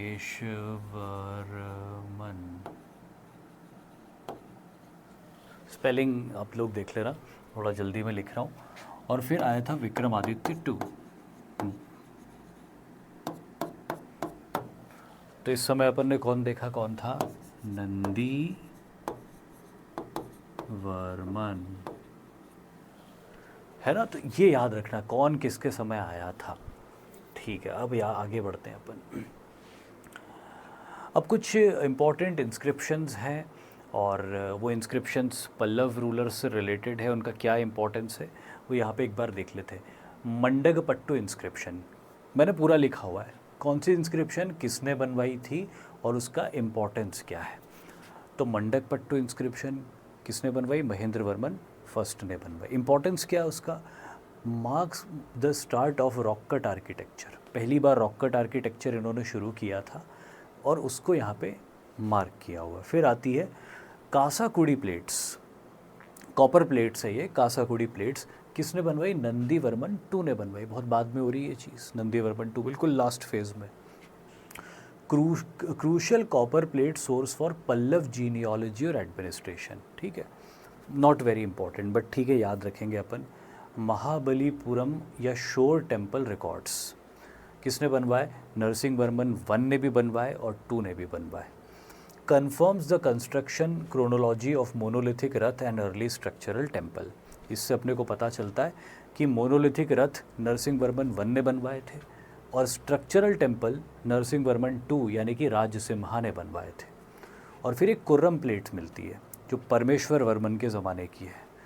primary source of detailing the Pallava Chalukya military conflict, Pallava Chalukya military conflict और उनके आउटकम्स के बारे में कुरम प्लेट्स के अंदर, कॉपर प्लेट्स के अंदर मिला है। सब तमिलनाडु से मिली है। अब आगे देखते हैं अपन द्रविडियन स्टाइल ऑफ आर्किटेक्चर और उसके क्या क्या मेजर फीचर्स होते थे। तो एक होता था आउटर वॉल। देखिए साउथ इंडिया के जो द्रविड़ शैली के मंदिर इन्होंने बनाए उसका एक खास फीचर होता था टेम्पल कॉम्प्लेक्स। एक बड़ा आउटर वॉल होती थी और टेम्पल उसके अंदर होता था बीच में। दूसरा गोपुरम, ये जो वॉल होती थी हर दिशा से 1 2 3 4 सभी वॉल्स के अंदर से एक एंट्रेंस गेट होता था। वो जो एंट्रेंस गेट होता था वो बहुत बड़ा होता था और उसके ऊपर बहुत सारी मूर्तियाँ बनी हुई होती थी गेट के टॉप के ऊपर, उसको बोलते थे गोपुरम, वो एंट्रेंस गेट होता था। विमान, जो मेन टेम्पल होता था उस मेन टेम्पल के ऊपर एक पिरामिड लाइक स्ट्रक्चर होता था, आगे अपन फोटोज़ में देखेंगे, उसको विमान बोलते थे। और साउथ इंडिया के टेम्पल में जो शिखर होता था, जैसे उत्तर भारत के मंदिर में शिखर क्या होता था, जो मंदिर के टॉप पे बना हुआ है, पर साउथ इंडिया के टेम्पल में शिखर विमान के ऊपर रखा गया एक स्टोन होता था या कैप जैसा होता था। मंदिर का टॉप साउथ इंडिया में विमान कहलाता था, मंदिर का टॉप नॉर्थ इंडिया में शिखर कहलाता था। विमान के ऊपर जो होता था साउथ इंडिया में वो शिखर कहलाता था। ये याद रखना। आप आ गया होगा समझ में ना, अगर नहीं आया तो लिख देना कमेंट में, अगली बार फिर समझा दूंगा। फिर मंदिर के अंदर मंडप होते थे, जैसे आप मंदिर में एंटर करते हो तो एकदम से भगवान की मूर्ति नहीं आ जाती, एक हॉल होता है बीच में, उसको मंडप बोलते हैं। अब वो मंडपों का भी फर्दर बाइफर्केशन है। अर्ध मंडप, जो आप शुरू ही कर रहे हो, जो छोटा सा हॉल है, फिर उसके बाद महामंडप जो सबसे बड़ा पैसेज है मेन मंदिर तक पहुंचने के लिए, और एक नंदी मंडप भी हमको मिलता है जो शिवजी के मंदिरों में नंदी महाराज को विराजने के लिए एक अलग स्पेस बनाया जाता था, तो नंदी मंडप भी होता था यहाँ पे। और अक्सर इन मंदिरों के अंदर एक जलाशय, छोटा मोटा कुंड, बावड़ी, कुआं, जलाशय जैसा होता था। तो ये है साउथ इंडिया के द्रविड़ शैली के मंदिरों के सारे मेजर फीचर्स। और अब अपन देखेंगे कि इनके क्या क्या फेजेस रहे थे। तो पहला फेज़ महेंद्र फेज़ है या महेंद्र स्टाइल है। महेंद्र स्टाइल कैसी है? महेंद्र स्टाइल सिंपल स्टाइल है जिसके अंदर एक रॉक है, उस रॉक को अंदर से काट के खोखला किया और मंदिर बना दिया। बहुत कुछ लिखा है लेकिन मैं इजी वर्ड्स में आपको बता रहा हूँ। एक रॉक है, उसको काटा, खोखला किया, अंदर टेम्पल बना दिया। कैसा दिखेगा? ऐसा दिखेगा। ये है महेंद्र स्टाइल। बहुत कुछ लिखा है यहाँ पे उसके बारे में। Temples were carved out of living rock, known from the Mandakpattu inscription, where King Mahendravarman I declares a built temple of without using brick, wood or mortar। कुछ भी यूज़ नहीं करना पड़ा क्योंकि चट्टान को काट के ही बना दिया है ना। तो वही सारी चीज़ें लिखी है जो मैंने आपको बता दी। ये है महेंद्र स्टाइल। ये महेंद्र वर्मन है जो पुलकेशिन से हार गए थे और वीरगति को प्राप्त हो गए थे। फिर आती महामल्ल स्टाइल यानी कि नरसिंह वर्मन वाली स्टाइल। अब नरसिंह वर्मन वाली स्टाइल में क्या अपने को मिलता है? मेजर रथ। अभी भी चट्टान को काट के मंदिर बन रहे लेकिन इन्होंने थोड़ा अच्छा आकार दे दिया। यहाँ पे आकार कैसा? सिंपल गुफा जैसा था, इन्होंने थोड़ा और उसको डेकोरेट कर दिया, उसको थोड़ा और अच्छा कार्व आउट कर दिया, रथ का आकार दे दिया। तो ये महामल्ल स्टाइल हो गया, है ना। वही सब लिखा हुआ है यहाँ पे जो मैंने बताया। और इसमें पांडवों के रथों को एक मॉडल मान के इन्होंने टेंपल बनवाया, इसलिए पंचरथ टेंपल इसको नाम मिला। और ये पंचरथ टेंपल कैसे थे? ऐसे दिखते थे पंचरथ टेंपल। तो इनका स्टाइल कैसा था? वही रॉकेट ही है स्टाइल, थोड़ा डेकोरेट ज़्यादा अच्छा कर दिया, रथ के शेप में दे दिया। फिर आता राजसिम्हा स्टाइल। ये राजसिम्हा स्टाइल नंदीवर्मन सेकंड का स्टाइल है और इस समय चीज़ें और अच्छी हो गई। इन्होंने विमान वगैरह बनाने शुरू कर दिए, इन्होंने टेंपल कॉम्प्लेक्स बनाने शुरू कर दिए, विमान के ऊपर शिखर बनाने शुरू कर दिए जिसमें एक स्टोन रख दिया जाता था, छोटा सा या बड़ा सा, अंदर रेजरवॉयर बन जाता था, एंट्रेंस गेट बनते थे, गोपुरम वगैरह। तो ये जो जितना भी मेजर द्रविडियन आर्किटेक्चर के अपन ने फीचर्स की बात करी वो सब इन्होंने इंट्रोड्यूस किया। इनके जो टेंपल है, ये टेंपल एक आप देख सकते हो यहाँ पे शोर टेंपल है और एक कैलाशनाथ टेंपल है। तो ये दोनों टेंपल के ऊपर आप देख सकते हो विमान बना हुआ। ये है विमान, ये है विमान, ये पिरामिडल लाइक स्ट्रक्चर। विमान में क्या होता है? स्टेप्स होते हैं, जैसे ये है, ऐसा होता है विमान। अगर आप क्लोजली ऑब्जर्व करोगे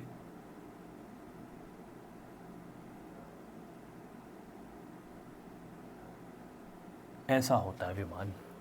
तो ये इसमें क्या होते हैं? स्टेप्स जैसे होते हैं, जैसे कि चढ़ाव हो, सीढ़ियाँ हो, ऐसे लगते हैं देखने में। और ऊपर रखा रहता है एक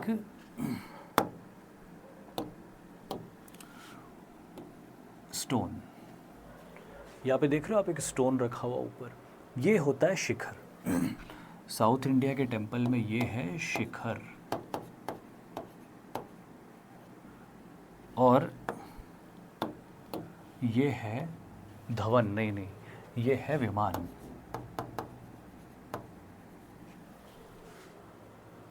ठीक है, ये है विमान जिसकी अपन बात कर रहे थे। ये जो आपको एंट्रेंस हॉल दिख रहा है, ये जो एंटर कर रहे हो आप, ये है मंडप। दिस इज मंडप। और ये जो एंट्रेंस आपको दिखाई दे रहा है, जो टूटा हुआ है अभी, तो इसलिए बहुत अच्छा नहीं दिख रहा आपको, बट ये जब रहा होगा तो इसके ऊपर एक बड़ा आर्किटेक्चर बना होगा। तो ये जो है, ये है गोपुरम। ये दो तीन जो फीचर्स मैंने आपको बताया ना, ये साउथ इंडिया के टेंपल को यूनिक बनाते और उत्तर के मंदिरों से बिल्कुल अलग बनाते। तो ये फीचर्स राजसिम्हा स्टाइल का हिस्सा है। कैलाशनाथ टेंपल और शोर टेंपल। ठीक है, अभी यहाँ से क्वेश्चन शुरू हुए, लेकिन अभी अपन वो देखते हैं पल्लवों का, जो चालुक्यों का जो स्टाइल था वो भी देख लेते हैं अपन। वो अपन ने छोड़ा था क्योंकि मैंने बोला था पहले द्रविड़ शैली देखेंगे।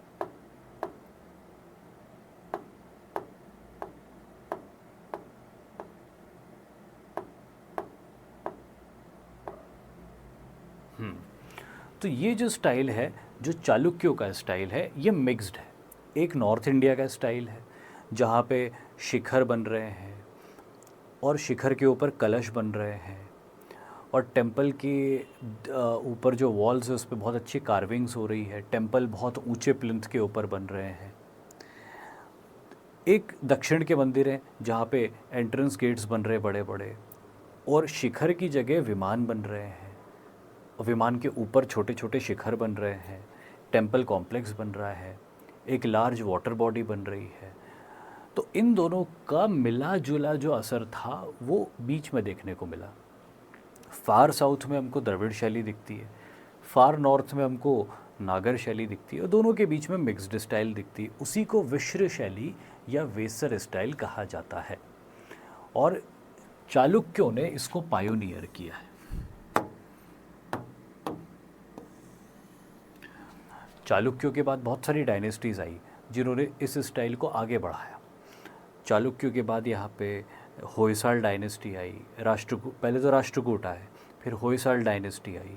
उन दोनों ने भी अपना कंट्रीब्यूशन दिया इस तरह के टेम्पल्स में। इवन बाद में विजयनगर के रूलर्स भी आते हैं, वो भी इसको थोड़ा और बढ़ाते हैं आगे। उनकी स्टाइल थोड़ी और अलग स्टाइल है, उसको प्रोविड स्टाइल बोलते, प्रोविडा स्टाइल, वो मैं बाद में बताऊंगा। बट इस तरह की स्टाइल सबसे पहले पायोनियर करी थी इस रीजन में चालुक्यों ने।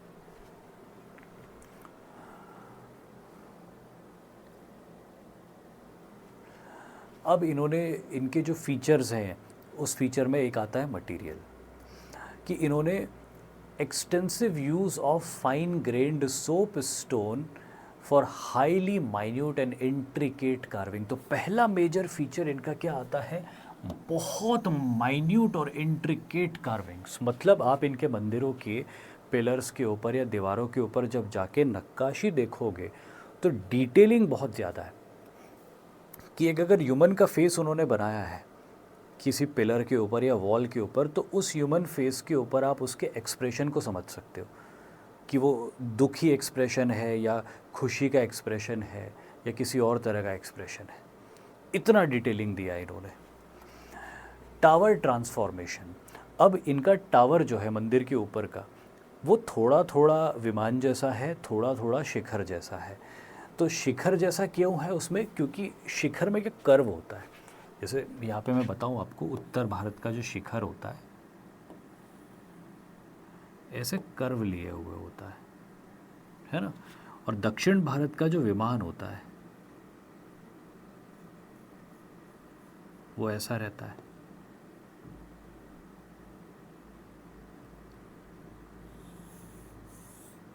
दिस इज विमान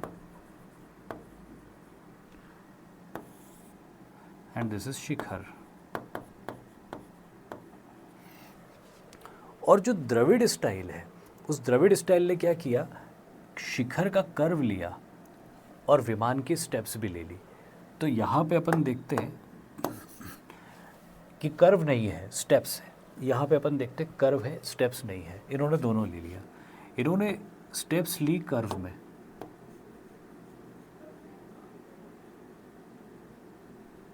अब पता नहीं मेरी ड्राइंग कितनी अच्छी है वो तो दिख ही रहा है कितनी अच्छी है तो ऐसा इन्होंने बनाया है कि कर्व भी आ गया, स्टेप्स भी आ गए दोनों के, तो इसलिए इसको मिक्स्ड स्टाइल बोलते हैं।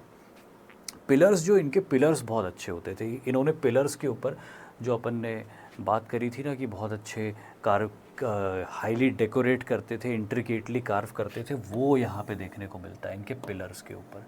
इनके पिलर्स की सरफेस को भी आप टच करोगे तो स्मूथ चिकनी एकदम पिलर्स, घिसाई विसाई करके उसको बड़ा चिकना बनाया है।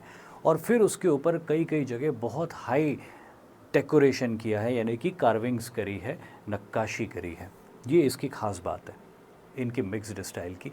यहाँ पे आप देख सकते हो कि ये एक बहुत अच्छा एग्जाम्पल है जहाँ पे आपको शिखर और विमान का एक कॉम्बिनेशन देखने को मिल रहा है। ये भी एक ऐसा ही टेम्पल है जिसमें आपको विमान देखने को मिल रहा है, एंट्रेंस देखने को मिल रहा है, पर बहुत छोटे स्केल पे देखने को मिल रहा है। Plan often featured as stellate, यानी कि स्टार शेप्ड। अब ये इसका मैं मतलब समझाता हूँ आपको। इनके जो मंदिर होते थे वो स्टार शेप्ड होते थे ऑन ग्राउंड लेआउट। मतलब कि स्टार कैसा होता है, 1 2 3 4, तो इनके जो मंदिर होते थे कुछ इस तरह से बने हुए होते थे कि अगर आप उन मंदिरों को ऊपर से देखोगे तो इनके मंदिर का जो आउटर एरिया के अगर आप ऊपर मार्क करोगे लाइन, तो आपको ऐसा लगेगा स्टार बना दिया हो आपने, तो इसीलिए वो स्टार शेप्ड लिखा हुआ है ना। सामने से देखने पे आपको नहीं समझ में आएगा, ऊपर से जब आप इमेजिन करोगे या घूम के अच्छे से उसको देखोगे तब आपको समझ में आएगा कि भाई जो स्टार शेप्ड में बनाया हुआ उन्होंने, इसीलिए वो स्टैलेट प्लान बताया गया है यहाँ पे। Ceilings and light, construction of domical ceilings. Domical ceilings, domicals, dome क्या होता है? बड़े बड़े गुंबद होते हैं। अगर आप इनके कई मंदिरों के अंदर जाओगे तो जो सीलिंग्स हैं वो ऐसी डोम की तरह है। डोम कैसा होता है?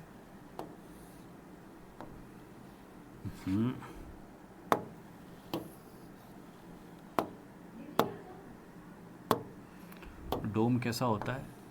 ऐसा होता है डोम, है ना। तो इस तरह से इनके मंदिरों के अंदर आप जाके देखो, ऊपर तो आपको विमान दिखेगा, ऊपर विमान दिखेगा, लेकिन विमान के नीचे इन्होंने स्पेस दी हुई होती, छत उभरी हुई होती गोलाई में, तो इसको बोलते हैं डोम। कपोला भी बोलते हैं इसको। तो कपोला या डोमिकल सीलिंग्स हैं इनकी। Wall construction, unique method of construction on wall. Sometime कई जगह डबल वॉल्स इन्होंने बनाई है for used for stability and ornamentation.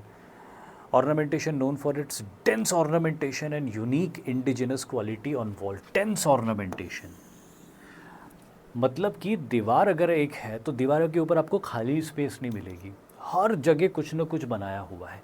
ये अगेन इसकी एक खास बात है। और फिर इनके बहुत सारे मंदिर हैं अलग अलग समय के। केव टेम्पल 1, केव टेम्पल 2, जो अब मंदिर कहाँ पे बना है, किस डायनेस्टी तो खैर यही थी, लेकिन फिर भी अगर कोई जैसे वातापी के चालुक्यों ने बनाए हैं या कल्याणी के चालुक्यों ने बनाए हैं या वेंगी के चालुक्यों ने बनाए हैं, और उसका की फैक्ट क्या है, ये सब यहाँ पे अगेन इस टेबल में लिखा हुआ है। केव टेम्पल 1 अर्लीस्ट स्टाइल का टेम्पल है, शिव नटराज टेम्पल, याद रखिएगा इसको। केव टेम्पल तो अभी इनके भी शुरुआती मंदिर वैसे ही बन रहे, रॉक कट केव, है ना। ये भी स्ट्रक्चरल मंदिर नहीं बना रहे शुरू में सबने रॉक कट टेम्पल्स ही बनाए, स्ट्रक्चरल टेम्पल सबके बाद में बने, चाहे नॉर्दर्न इंडिया हो या साउथ इंडिया हो या उसके बीच का एरिया हो। लाड़ खान टेम्पल ऐहोल में मिलता है, one of the earliest structural stone temple. ये बहुत इम्पॉर्टेंट है, इसको मार्क कर लो, क्योंकि चालुक्यों का पहला क्या है, चालुक्यों का पहला स्ट्रक्चरल स्टोन टेम्पल है, छोटी छत वाला, नीची छत वाला टेम्पल है Ladkhan temple. Durga temple Aihole, unique apsidal semi circular plan, chaitya hall style, ठीक है। Gaudargudi temple, early flat roof temple possibly dedicated to goddess Durga. इसमें सिर्फ यही मेरे को इम्पोर्टेंट लगा है, और एक ये क्योंकि ये पहला है, बाकी आप आगे देखते हैं। मेगुती जैन टेम्पल इज़ इम्पॉर्टेंट क्योंकि यहाँ से ऐहोल इंस्क्रिप्शन मिलती है ना। तो इसको तो अपने को याद रखना है कि ये ऐहोल इंस्क्रिप्शन की वजह से इसका ये जाना जाता है। हुच्चीमली टेम्पल जो है ऐहोल में मिला है, और क्या इसका ऑब्जेक्टिव सर्व हो रहा है? First to incorporate distinct shikhara and mandapa linkage, ठीक है। मंडप और शिखर पहली बार इसमें बने, but not important. Huchchapayya temple Aihole known for its fine internal ceiling carving, not important. Virupaksha temple is important, क्योंकि विरूपाक्ष टेम्पल का नाम अपने को विजयनगर एम्पायर में भी देखने को मिलता है, पर एक्चुअली विजयनगर एम्पायर में विरूपाक्ष टेम्पल अपने पीक पे पहुंचा था, पर एक्चुअली उसका ओरिजिन जो हुआ था वो चालुक्यों के समय ही हुआ था। ये जिस जगह पे मिलता है वो है पट्टडकल, जो पूरी की पूरी पट्टडकल शहर ही यूनेस्को वर्ल्ड हेरिटेज साइट है। तो यहाँ पे भले इन्होंने इसके बारे में लिखा है मंदिर के बारे में, बट सिर्फ मंदिर ही नहीं, पूरा पट्टडकल ही यूनेस्को वर्ल्ड हेरिटेज साइट है। मल्लिकार्जुन टेम्पल भी पट्टडकल में है, built by queen Trilokya Mahadevi, ठीक है, नॉट इम्पॉर्टेंट। जो इम्पॉर्टेंट थे मैंने मार्क कर दिए, स्टार मार्क, ठीक है। ये सब तो हो ही गया है, अब अपन क्वेश्चंस देख लेते हैं। एम्परर हर्षवर्धन के भी क्वेश्चंस देख लेंगे अपन, और पल्लव चालुक्यों के भी क्वेश्चंस देख लेंगे। The Harshacharita biography of Harshavardhana the ruler of Kannauj is composed in which language by the court poet Banabhatta. तो बहुत सिंपल है, संस्कृत में लिखी गई थी। बाणभट्ट ने इसको संस्कृत में लिखा था, अपन ने हर्षवर्धन वाले चैप्टर में इसको देखा भी था। Which of the following temples is not built by Chalukya? Ladkhan, Huchimalligudi temple, Jain temple at Meguti. अब इसमें अभी आपने पढ़ा तो एक ही मंदिर आपको नहीं समझ में आ रहा है कि अपन ने कहीं नहीं पढ़ा, किसी लिस्ट में नहीं देखा, कृष्णेश्वर टेम्पल, तो ये इसका आंसर हो जाता है। द चाइनीज ट्रैवलर युआन चोंग, ऐसा लिखा हुआ है, Hiuen Tsang, who visited India recorded the general condition of and culture of India at that time. In this context, which of the following statement is are correct?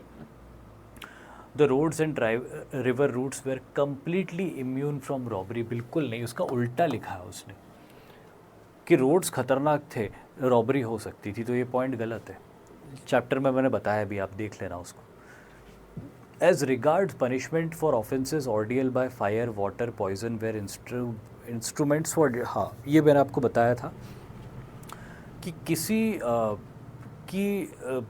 किसी का ये, हे भगवान कभी कभी वर्ड्स ही नहीं मिलते, ये तय करना कि कौन फिर वर्ड नहीं मिल रहा है, कल्प्रिट है कि नहीं है, ये कैसे तय होता था?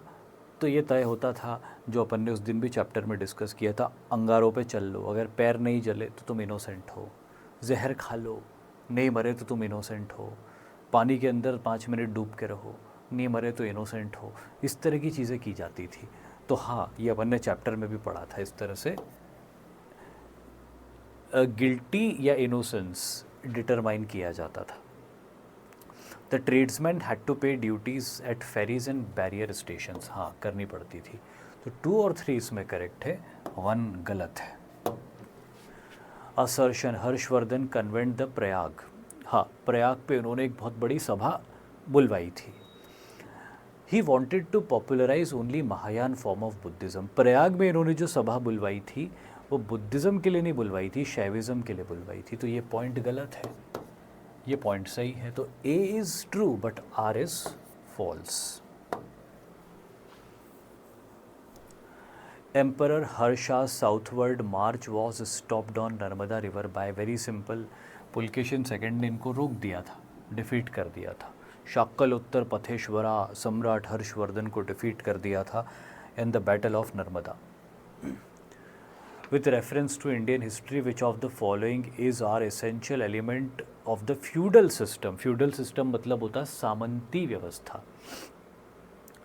सामंती व्यवस्था में क्या होता है, एक बड़ा राजा होता है और वो बड़ा राजा अपनी टेरिटरी छोटे छोटे फ्यूडल लॉर्ड्स को दे देता है रूल करने के लिए, और उनसे कहता है कि मेरे को टैक्स देते रहो और जब भी मेरे को रिक्वायरमेंट हो अपने मिलिट्री ट्रूप्स मुझे भेजते रहो और बाकी अपने इलाके में अपने तरीके से रूल करो, मेरे को सिर्फ टैक्स चाहिए और मिलिट्री असिस्टेंस चाहिए। तो ये होता है सामंती व्यवस्था, फ्यूडल सिस्टम।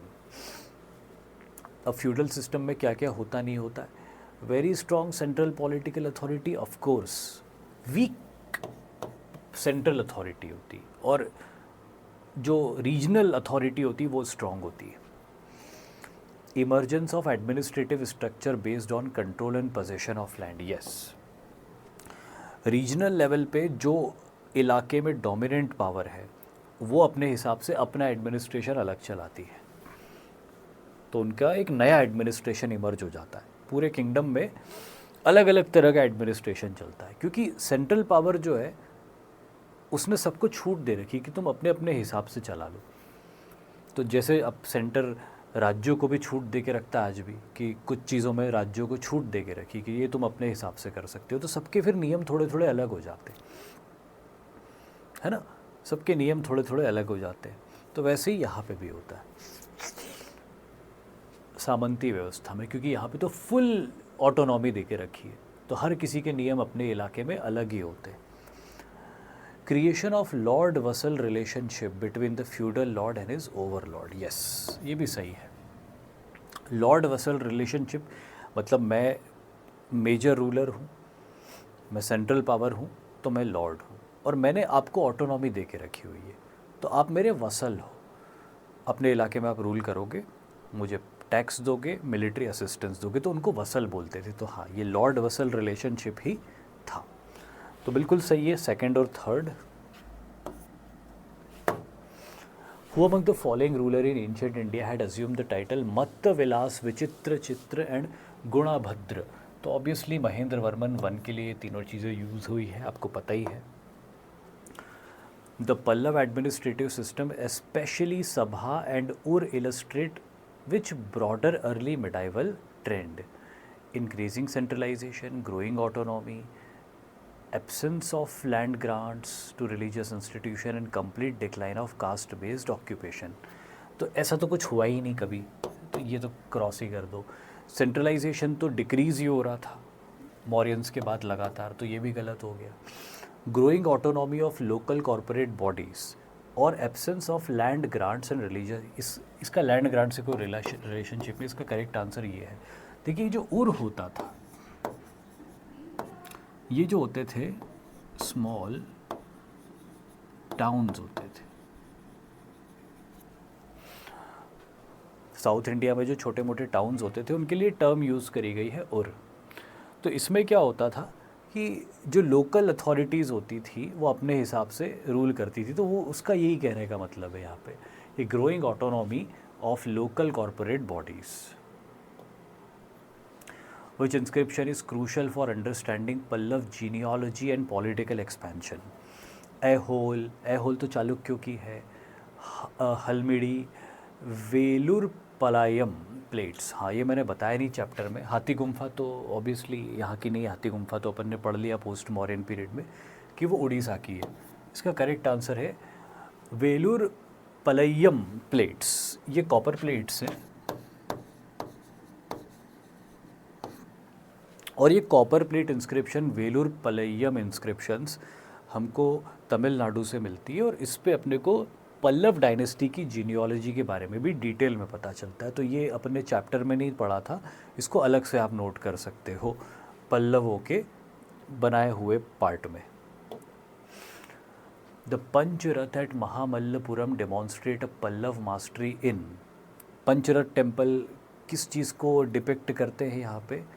मोनोलिथिक टेम्पल थे, ब्रिक और मोर्टार का तो यूज़ हुआ ही नहीं था यहाँ पे पंचरथ टेम्पल्स में। Sandstone sculpting using imported technique, नहीं ऐसा भी नहीं हुआ था, कुछ भी इम्पोर्ट नहीं किया था, सब इंडिजिनस ही था, इसलिए गलत है। ब्रॉन्ज का कुछ काम ही नहीं हुआ था। मोनोलिथिक था, अपने को पता है कि मोनोलिथिक टेम्पल्स थे और ग्रेनाइट के ऊपर काम हुआ था पूरा, तो बिल्कुल ये सही पॉइंट है इसका।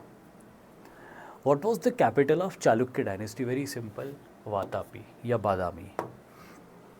Vikramaditya VI, whose court poet Bilhan wrote his biography, was the ruler of which dynasty? बहुत बात का रूलर है, बहुत ही बात का रूलर है विक्रमादित्य VI। ये एक्चुअली है चालुक्य डायनेस्टी का ही, बट ये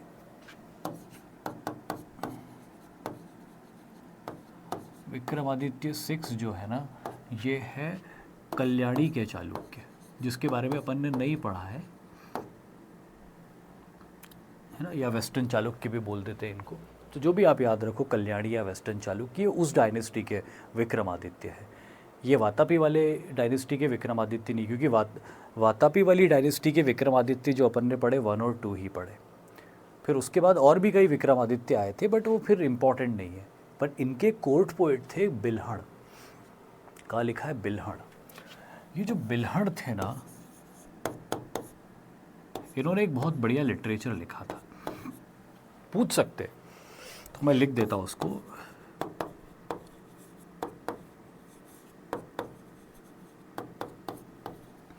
कीरत अर्जुनिया।